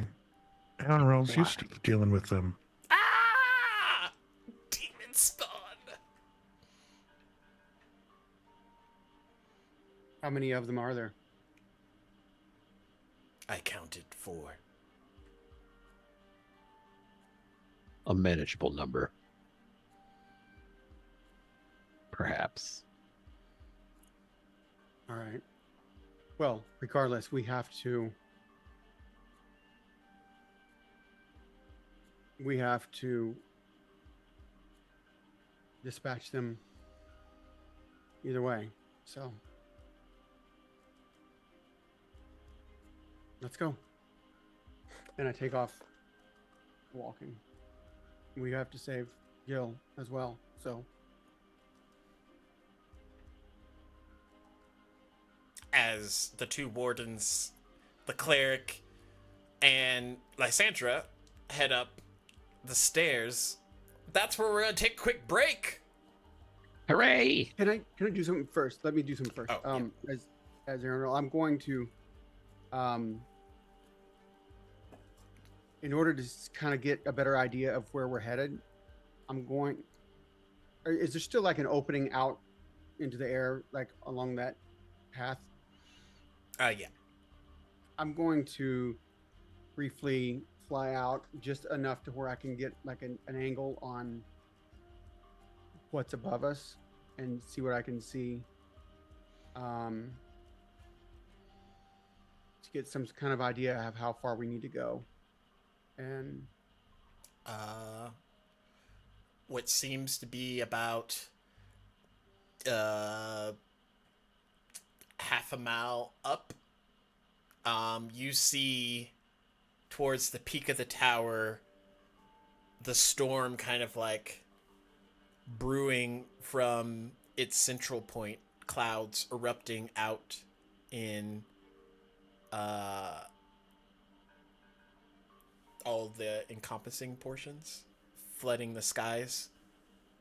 And you see this like arcane, just purple hued energy just sparking again and again every couple of seconds, like lightning or thunder.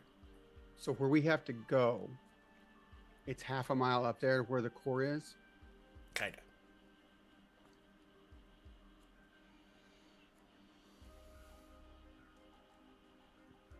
Well, half a mile up to get to the top of the tower. The core could be anywhere in between. Oh, okay. But Lysandra would know where. Maybe halfway between, if you had to guess, give or take.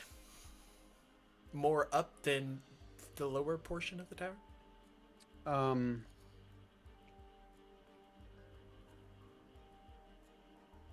Okay, we'll leave it there and then have our break and then Right. pick that up.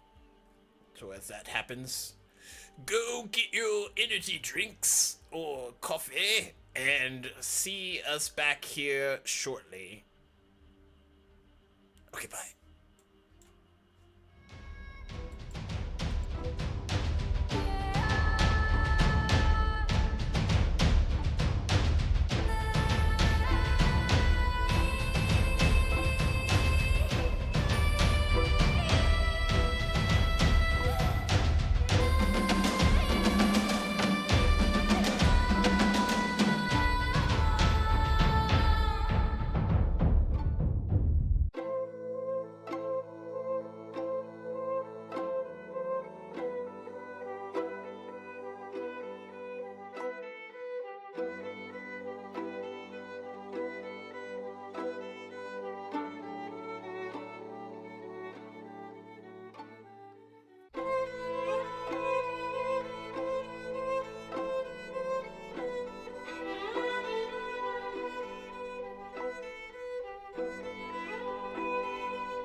Welcome back, everybody. There's lovely music playing in the background. Don't worry about it. As y'all continue up the stairwell, it kind of goes for a bit, and you hear a thunderous waft as something emerges to attack you all as you're going up the staircase. And you see this, like, Baelor creature, probably smaller than what most Baelor are normally known for. This one is considered Tiny. large as far as classification. Tiny? Yes, it's a small, little tiny Baelor that just like... pixie-sized Baelor. But as It's it real annoying. intensively charges towards you, I need some initiative rolls. Por favor. What? That's outrageous. Why would you ever? How else will I track Hey, the deaths? natural 20. I got a dirty 20. I got a dirty 21. Wait, I rolled an 11. Gage rolled high? Yeah. I got 24 total. Where was this? D&D Beyond. No, It's I meant perfectly- like... Oh. He was waiting to waste it on initiative. Yeah. Oh. I needed to use it when it didn't matter. As much. I mean, it's nice to go first, but that doesn't do a whole hell of a lot. We'll go with the purplish colored. But we haven't like engaged them. Oh wait, you said they're engaging us. I thought we were gonna. Yeah, it's charging you. What was Aaron Rails? 21. Very dirty. Feel back. What was Gage's? 24. Oh! What was Lysandra's? Dirty 20.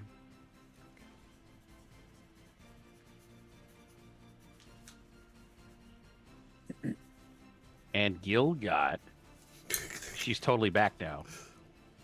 I do have to roll for... Oh, he rolled pretty well, unless he has a minus. No, it's just flat. Okay. Is it +0 for initiative? Oh my god. He is not a fast boy. He's wearing, like, plate armor, I think.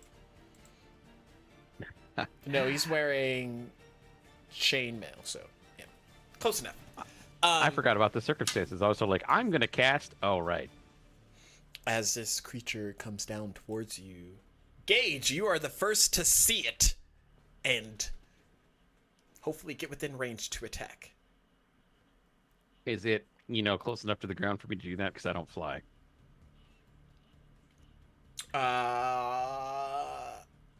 It's in the air, and y'all are on the staircase.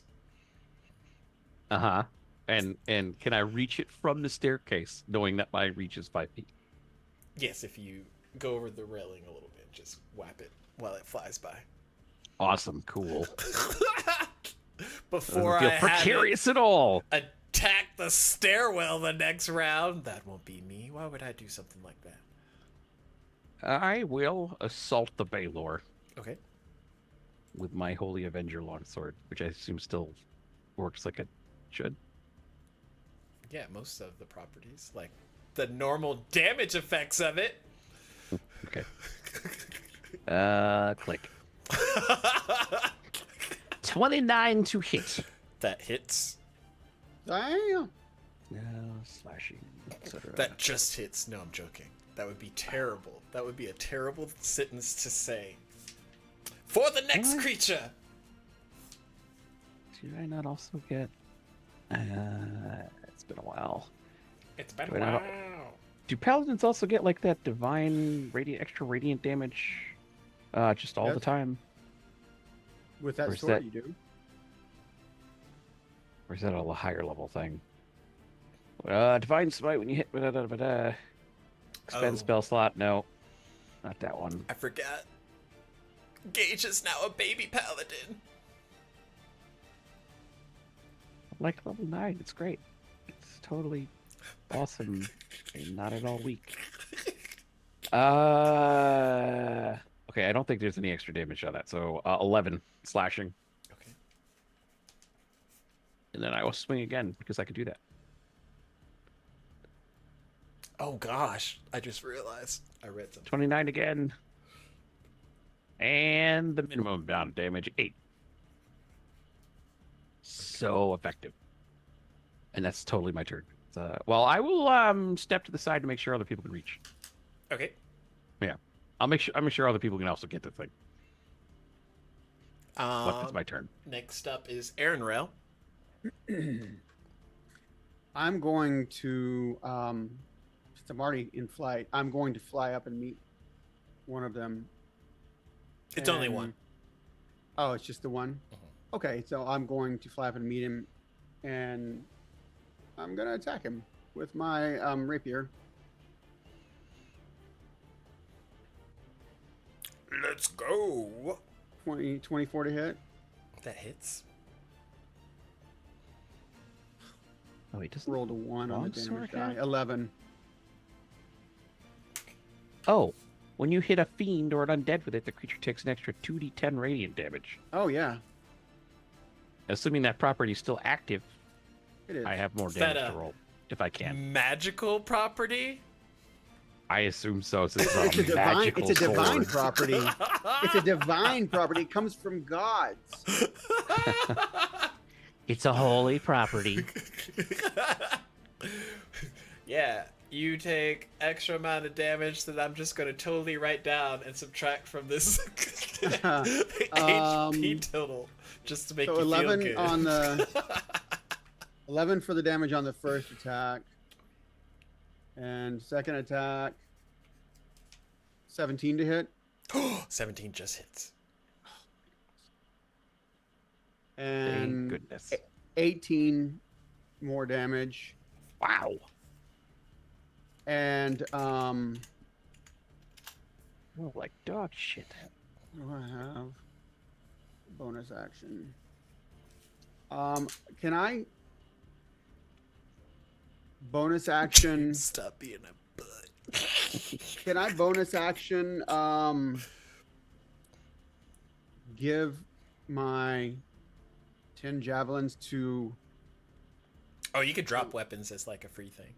Okay, well, I want to make sure he has them so he doesn't have to pick them up and use his action. I was sort of like, okay. Yeah. So I'd say I'm with gonna a give- bonus action, you were able to hit your collection of javelins onto his side before you fly by, Okay. but not the actual flyby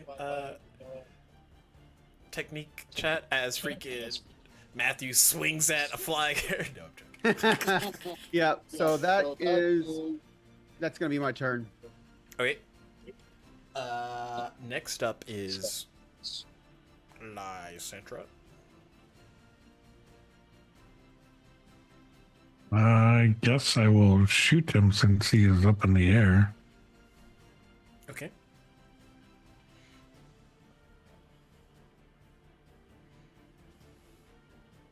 I'm assuming a 24 hits. 17 hits. So. Okay.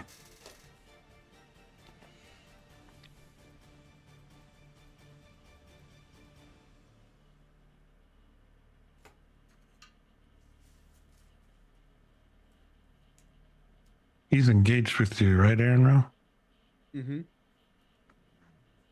Engage. Now, where the hell is that sneak attack? There it is. Sneaky, Okay. sneaky.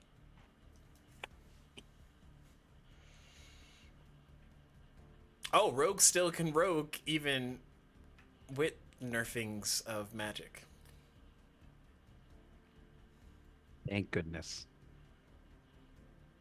No, 17 piercing. Okay.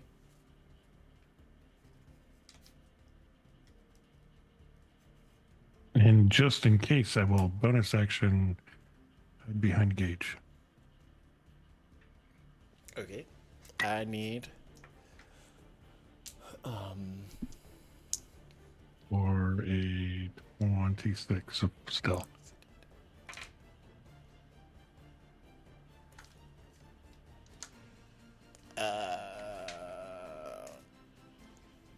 those within range, which will be Gage and Aaron Rail.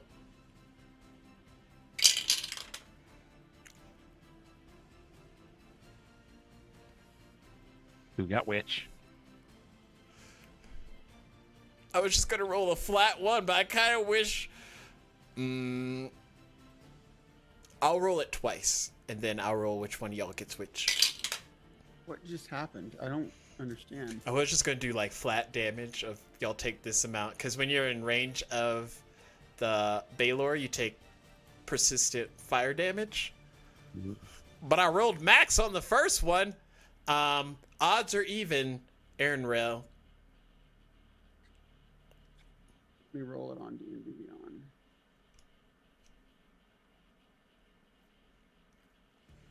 Odds are even, Gage as Odds. well. Even. You're gonna pick even? Yeah. I'm a very even person. I'm even. Okay. So the first roll was 10 fire damage, and then the second roll was 7 fire damage. So Aaron Rail takes 10, and then Gage takes 7. So did you just say the first roll was 1, so it's odd? That's the logic in this brain. I realized that after you did it. That's like, I could have, if that was what you were going to do, I would have just said even. Come on. Nobody terrible. knows what the rules are except the rules. I don't think even that's true. The rules All right, don't so- even know. 7 apply. Oh no, my temp HP. So, what is a gem?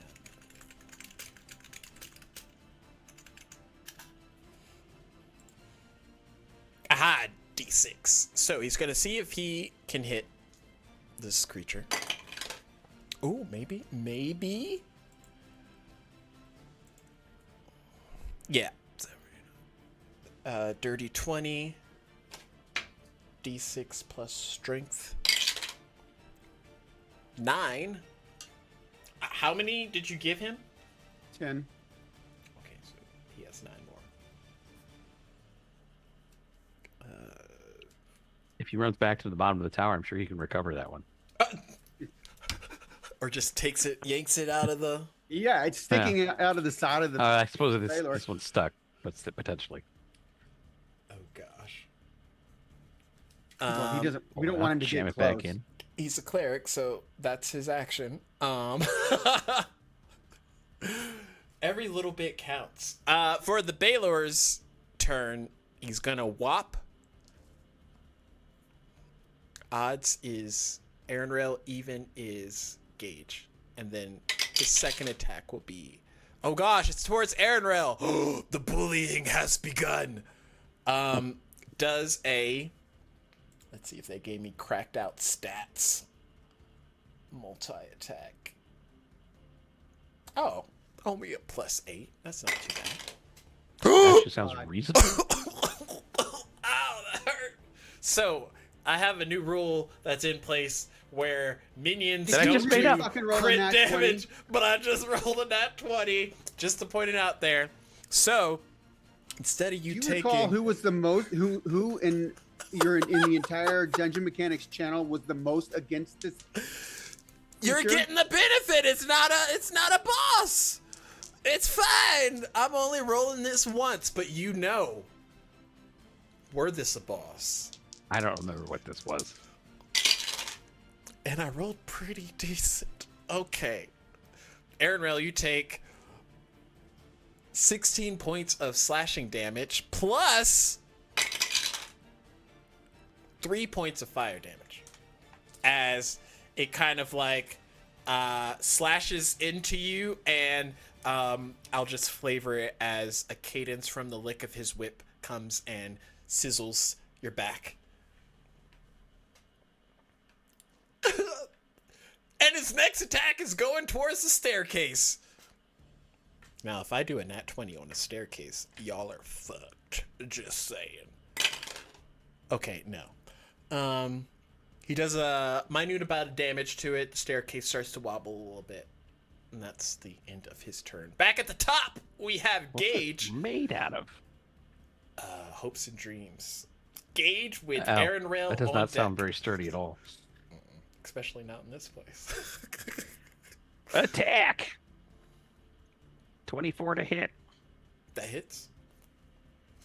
Ooh, This good is damage. fun. 14. I'm gonna start doing this more often because it's out of my hands at this point. I'm not creating anything to. Okay, you said 14.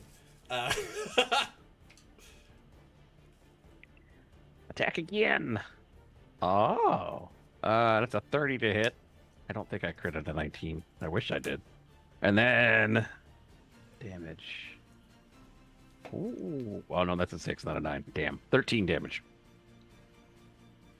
Oh, it couldn't be a 9, it's a D8. I'm really good at this. It's my turn. Or it's over. My turn's over. I'm done. Aaron Rail with Lysantra on deck.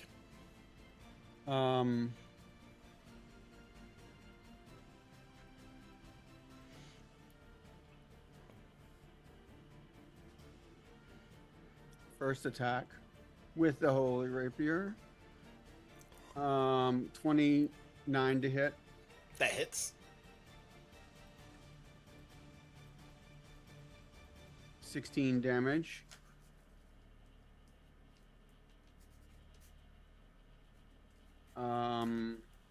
Second attack. 27 to hit. That hits. 16 damage again. And I'm going to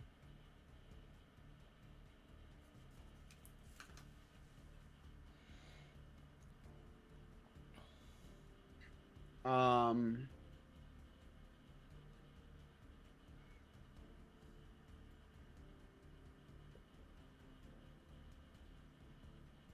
gonna move out of its reach. Smart, because I was about to fuck y'all up. Now I only have a few people to do things to. Yeah, Does a 16 hit?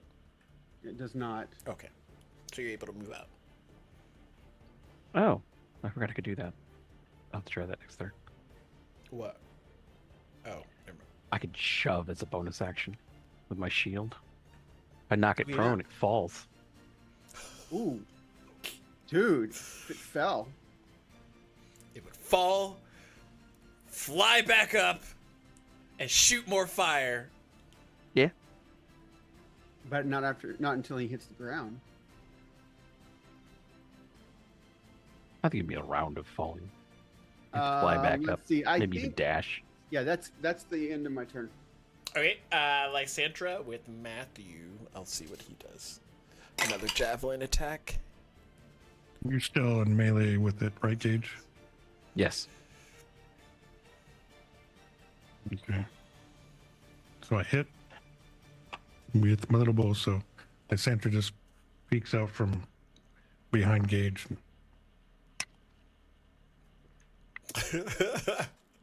I need this.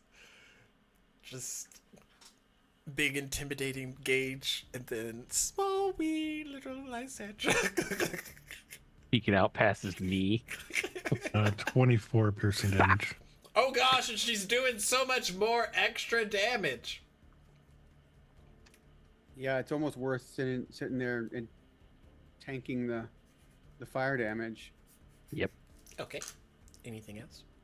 I could do that. But I don't want She's you to going do that, to Gage. bonus action and hide behind Gage again. Okay. On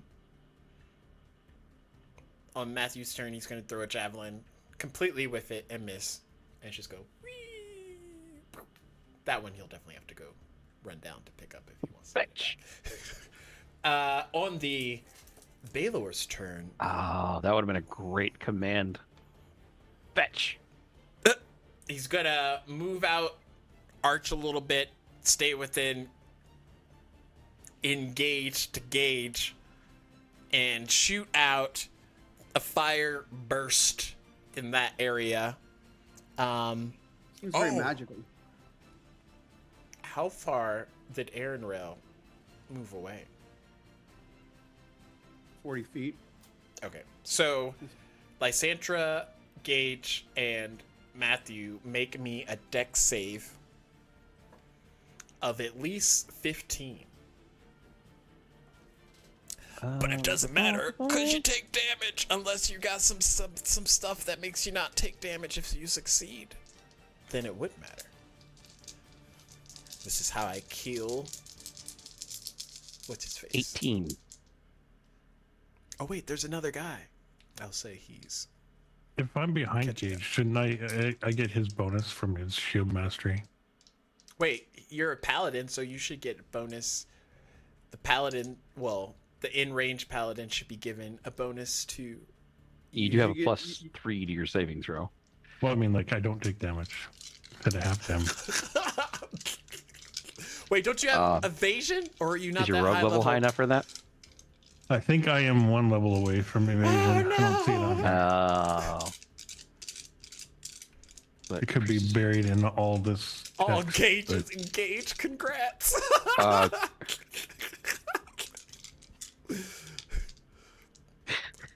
Uh, the evasion is a level 7 rogue feature, so if you're not a level 7 rogue, then you're not there yet. No. I'm completely losing. I rolled so levels. high.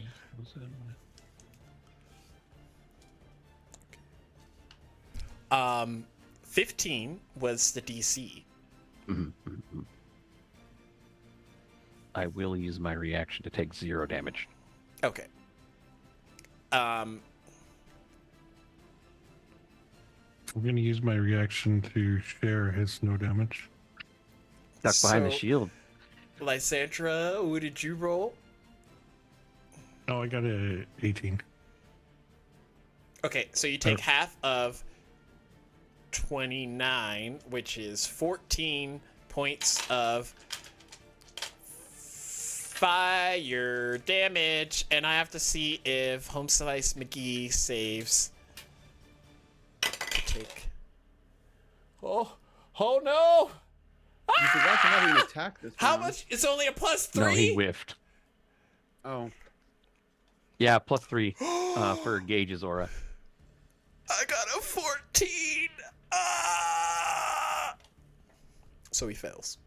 He takes a full 29 points of fire damage. Not my fault. Hopefully- You give me extra Hopefully stat he's like a points. level 20.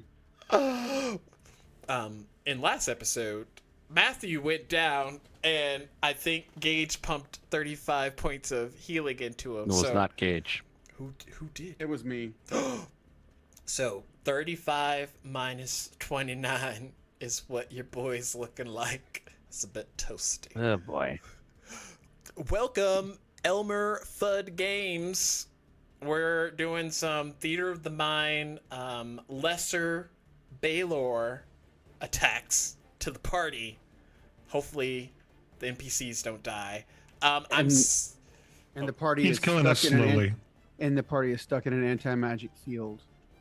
Yeah, they can't use any of their cool stuff.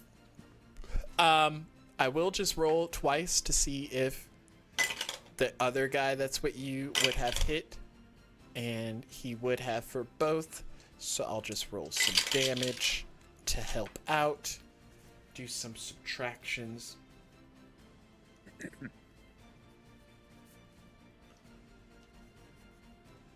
Okay.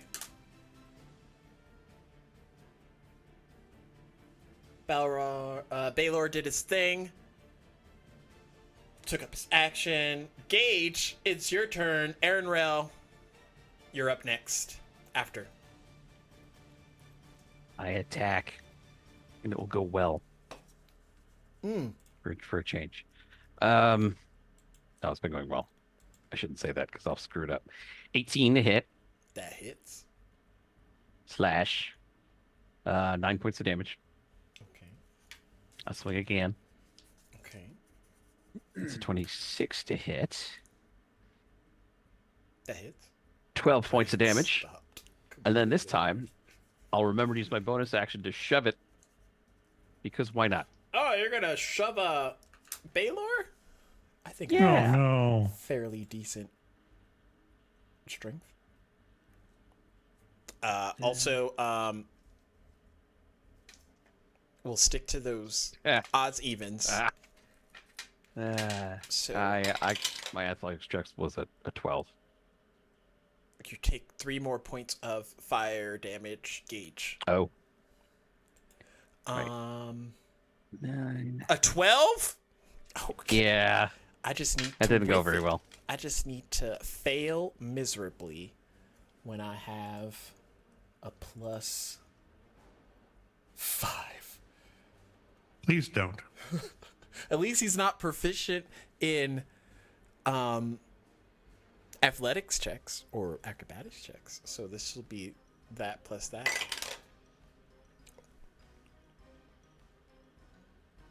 What did you roll? 12. Oh!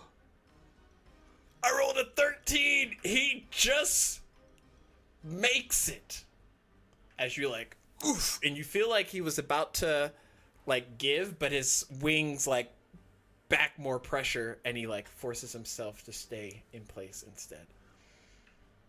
Well, poop. That's my turn. Oh no!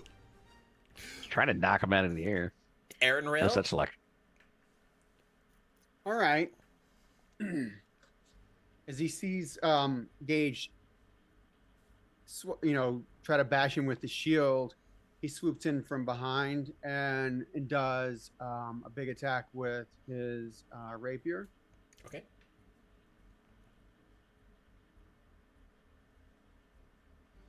Dirty 20 and That hits. 15 points of damage. And just think, if we weren't in an anti-magic field, we'd be doing, what is it, extra 2d10 radiant damage every turn. Per hit. And being, Per hit. yeah, per hit. And as a stupid That would be so helpful. demon, isn't he like susceptible to radiant damage or something? Half my levels would be completely useless. Yeah. Oh no! So, That's an extra, what, 12d10 damage Hey, from each of us? Someone at had this to point? bite the anti-magic bullet, and y'all are the better of the party members to take that than the others. He's not wrong. yeah, the other ones would be. They'd just be screwed. Although we were supposed to have Gil for this. Maul goes to rage, nothing happens. Yep. He can still rage. Yeah, yeah, but but he- you get the benefits, but like all that fire would just be like little tiny wisps. Yep. And I'm going to like back up, swap another attack with the rapier, and then so that's 28 to hit That hits. and 18 points of damage. And I will, That's another max. yeah. I'm going to fly back out of his range again. Okay. Oh wait.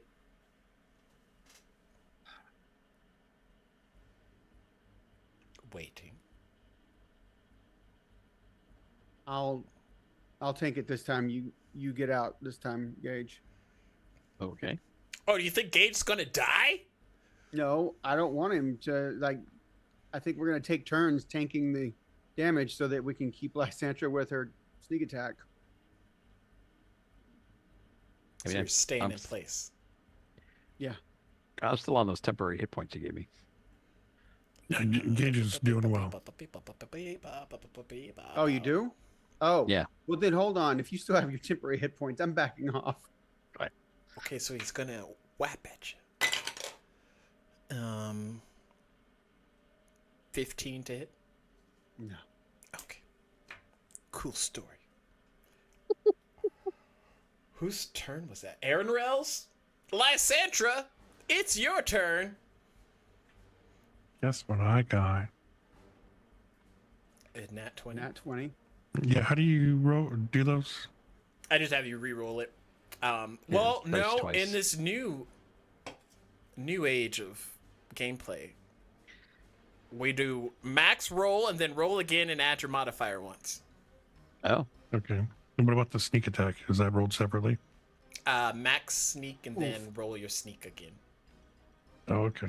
this This is is gonna gonna be be huge. quite good. It's fine. I'm not afraid. Oh no, you got like more of those guys somewhere. At know least someone. 3. That we know about. 1. I had to test y'all with 1 to see if y'all could survive. And Probably yeah, a good and idea. as we get knocked down to like a third of our hit points. 57. Okay. Whew. I almost died real quick. Nice.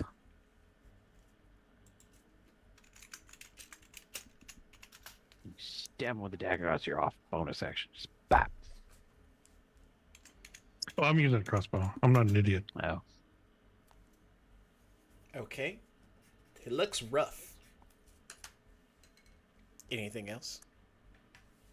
I'm gonna flip them off. Oh, there we go. And then I'm going to sneak back behind Gage and stealth.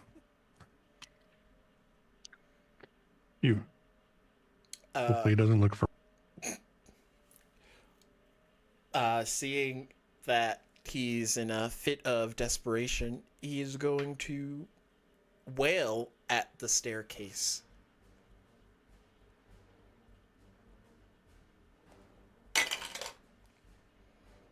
What did you just say? Wail at the staircase? Whap on it? Oh, Gross. 22. I didn't realize it was wet. What? You know what? Oh boy. You know what there, Miss Lysantra? Oh, I forgot that everyone gets initiative bonus. Oh well, it doesn't really matter, but part of one of my auras. Okay. So, a couple of things happen. First,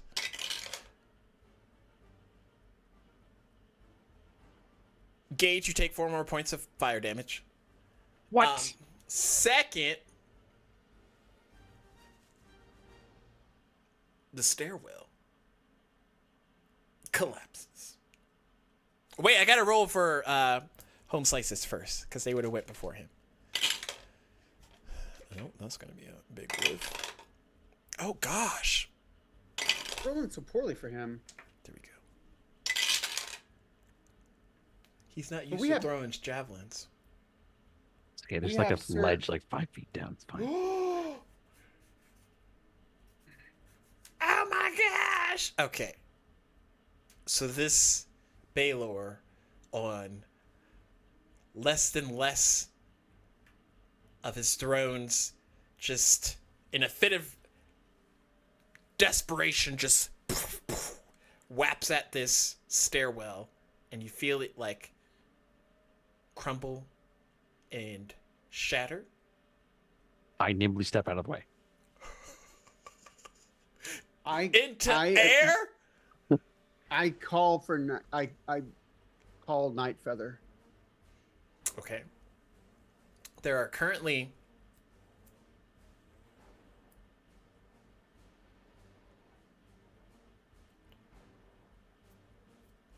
4 people falling. But I got to the top of the stairs. You are definitely 2 inches from Gage's ankle, wherever that is. I throw myself at the ground and miss. And that's how I'm flying. In Hitchhiker's So tradition. we have Lysantra, Gage, Stillwaters, or whatever his name Fraser. is, and this new guy. Mhm. And Gage is pretty short, and Lysandra is pretty short, right? Gage is very tall. Gage is like huge. You missed my point. I definitely did. Yep. How big is Stillwaters or whatever is Sir Stillfet? What's his Medium. name? They're both medium. Okay. Matthew Stillworth. Stillworth. All right. I'm gonna grab Lysandra myself, and I'm gonna also grab Steelsworth, and I'm gonna direct Nightfeather to catch them, and I'm gonna do my best just to slow Lysandra and Stillworth the best I can. If we start falling, I mean, I think Nightfeather will be able to help us. She's huge.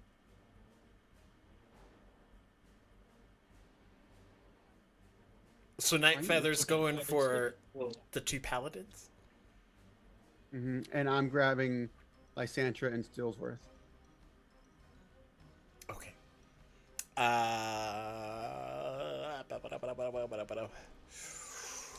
I suddenly discover I can fly. I believe I can fly to the ground. Say hello to the ground, Gage. I have 2 souls within me. They make me light. I don't like even know what helium. that means. It's like filling yourself with helium. They're very silly people. I don't know that. I don't know these people at all, actually. I don't know. They might be very serious. Gage, make a dexterity save. Okay. I will make that chance. Lysandra.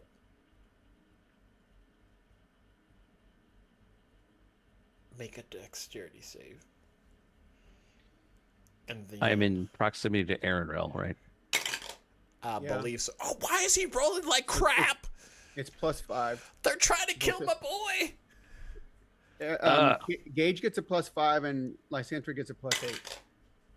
Oh, ooh, he saves. And both of the other two get +8s as well. Okay.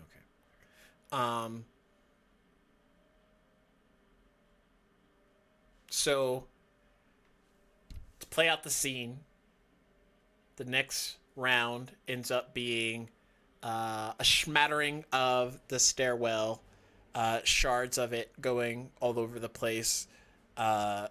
This griffin materializing, coming in to retrieve Gage and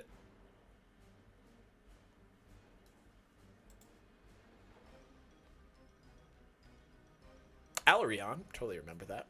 And all whilst Aaron Rail grabs Lysandra and kind of in clasped hands Sir Stillworth as well. The weight is great, but with Are you saying I'm fat? with the Choose your words wisely. no, I'm blaming Stillworth. He's the fat one. I chose him because he has the least amount of armor of the three of them. Oh, well. You'll still plummet like cookies. And the Baylor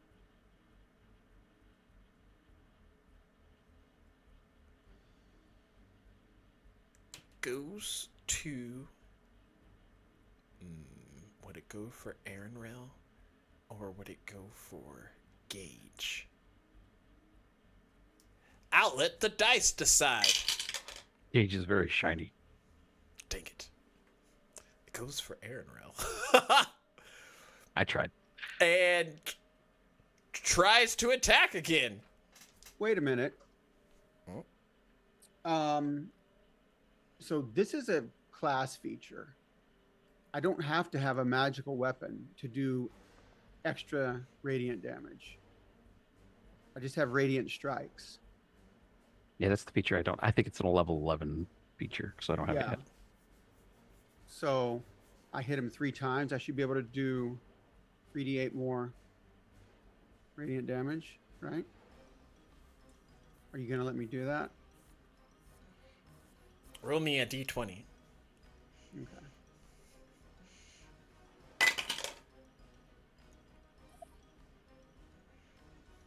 It went from a 19 to a 3. Is that good? That's the number you needed. Yay! You guessed the right number. No. I also rolled a d20. Brent, with your passive insight, did I roll higher or lower than you did? This sounds like a freaking trick question. I'm gonna say. Can you read the DM?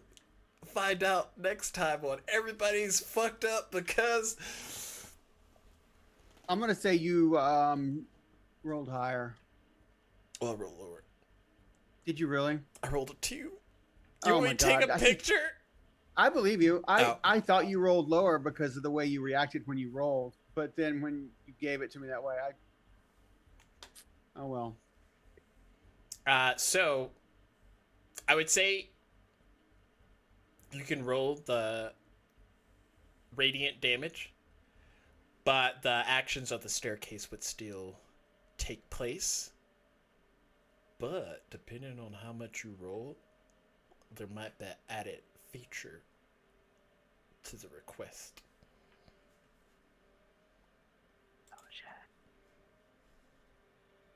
21. I rolled a 6, 7, and 8.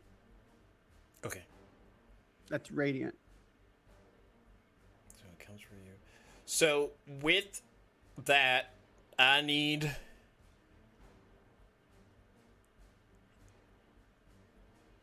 you to tell me what is your judgment?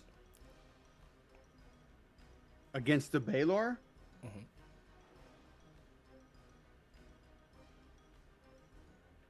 You're toxic. You're toxic. Go back to your plain demon. Okay. And with that, the creature explodes. I need Lysandra, Aaron Rail, and my boy to make a dex save. That's crazy because I was gonna wait until and What's do the the killing blow bonus? with the bow. 8. It's 8 for the bonus. Okay. Oh, thank goodness. I mean, I don't think it's gonna help unless I roll really crap on this fire damage. Natural 20. Why am I rolling so well tonight? I wonder. 16 fire damage for those that failed, which if you didn't roll higher than 15, you failed. And then half of that, which is 8, if you passed. So, I'm going to say, Aaron Rell, as this creature explodes, you start plummeting towards the ground with Lysandra in your grasp because you got dead weight from Sir what's his face? Stillworth dying or being consumed by the fire and clocked Dash who? Who? My boy.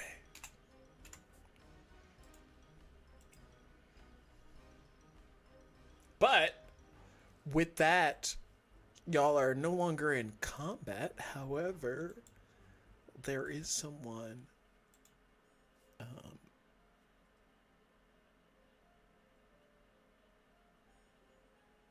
that's knocked out.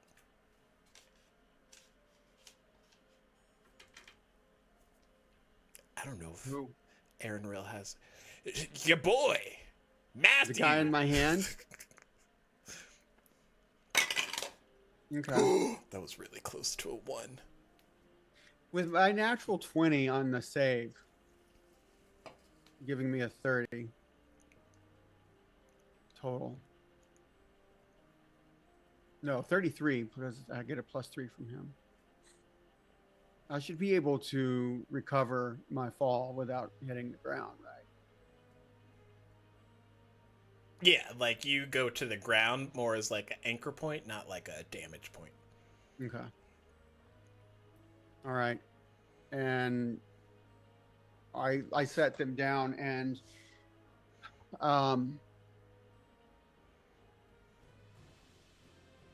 That's actually a good point. ZDT says souls actually weigh you down.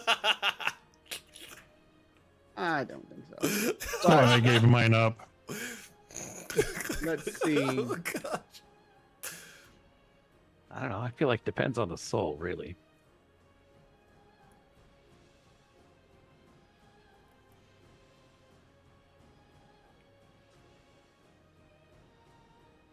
I'm gonna give him 1 hit point of lay on hands just to revive him. My boy.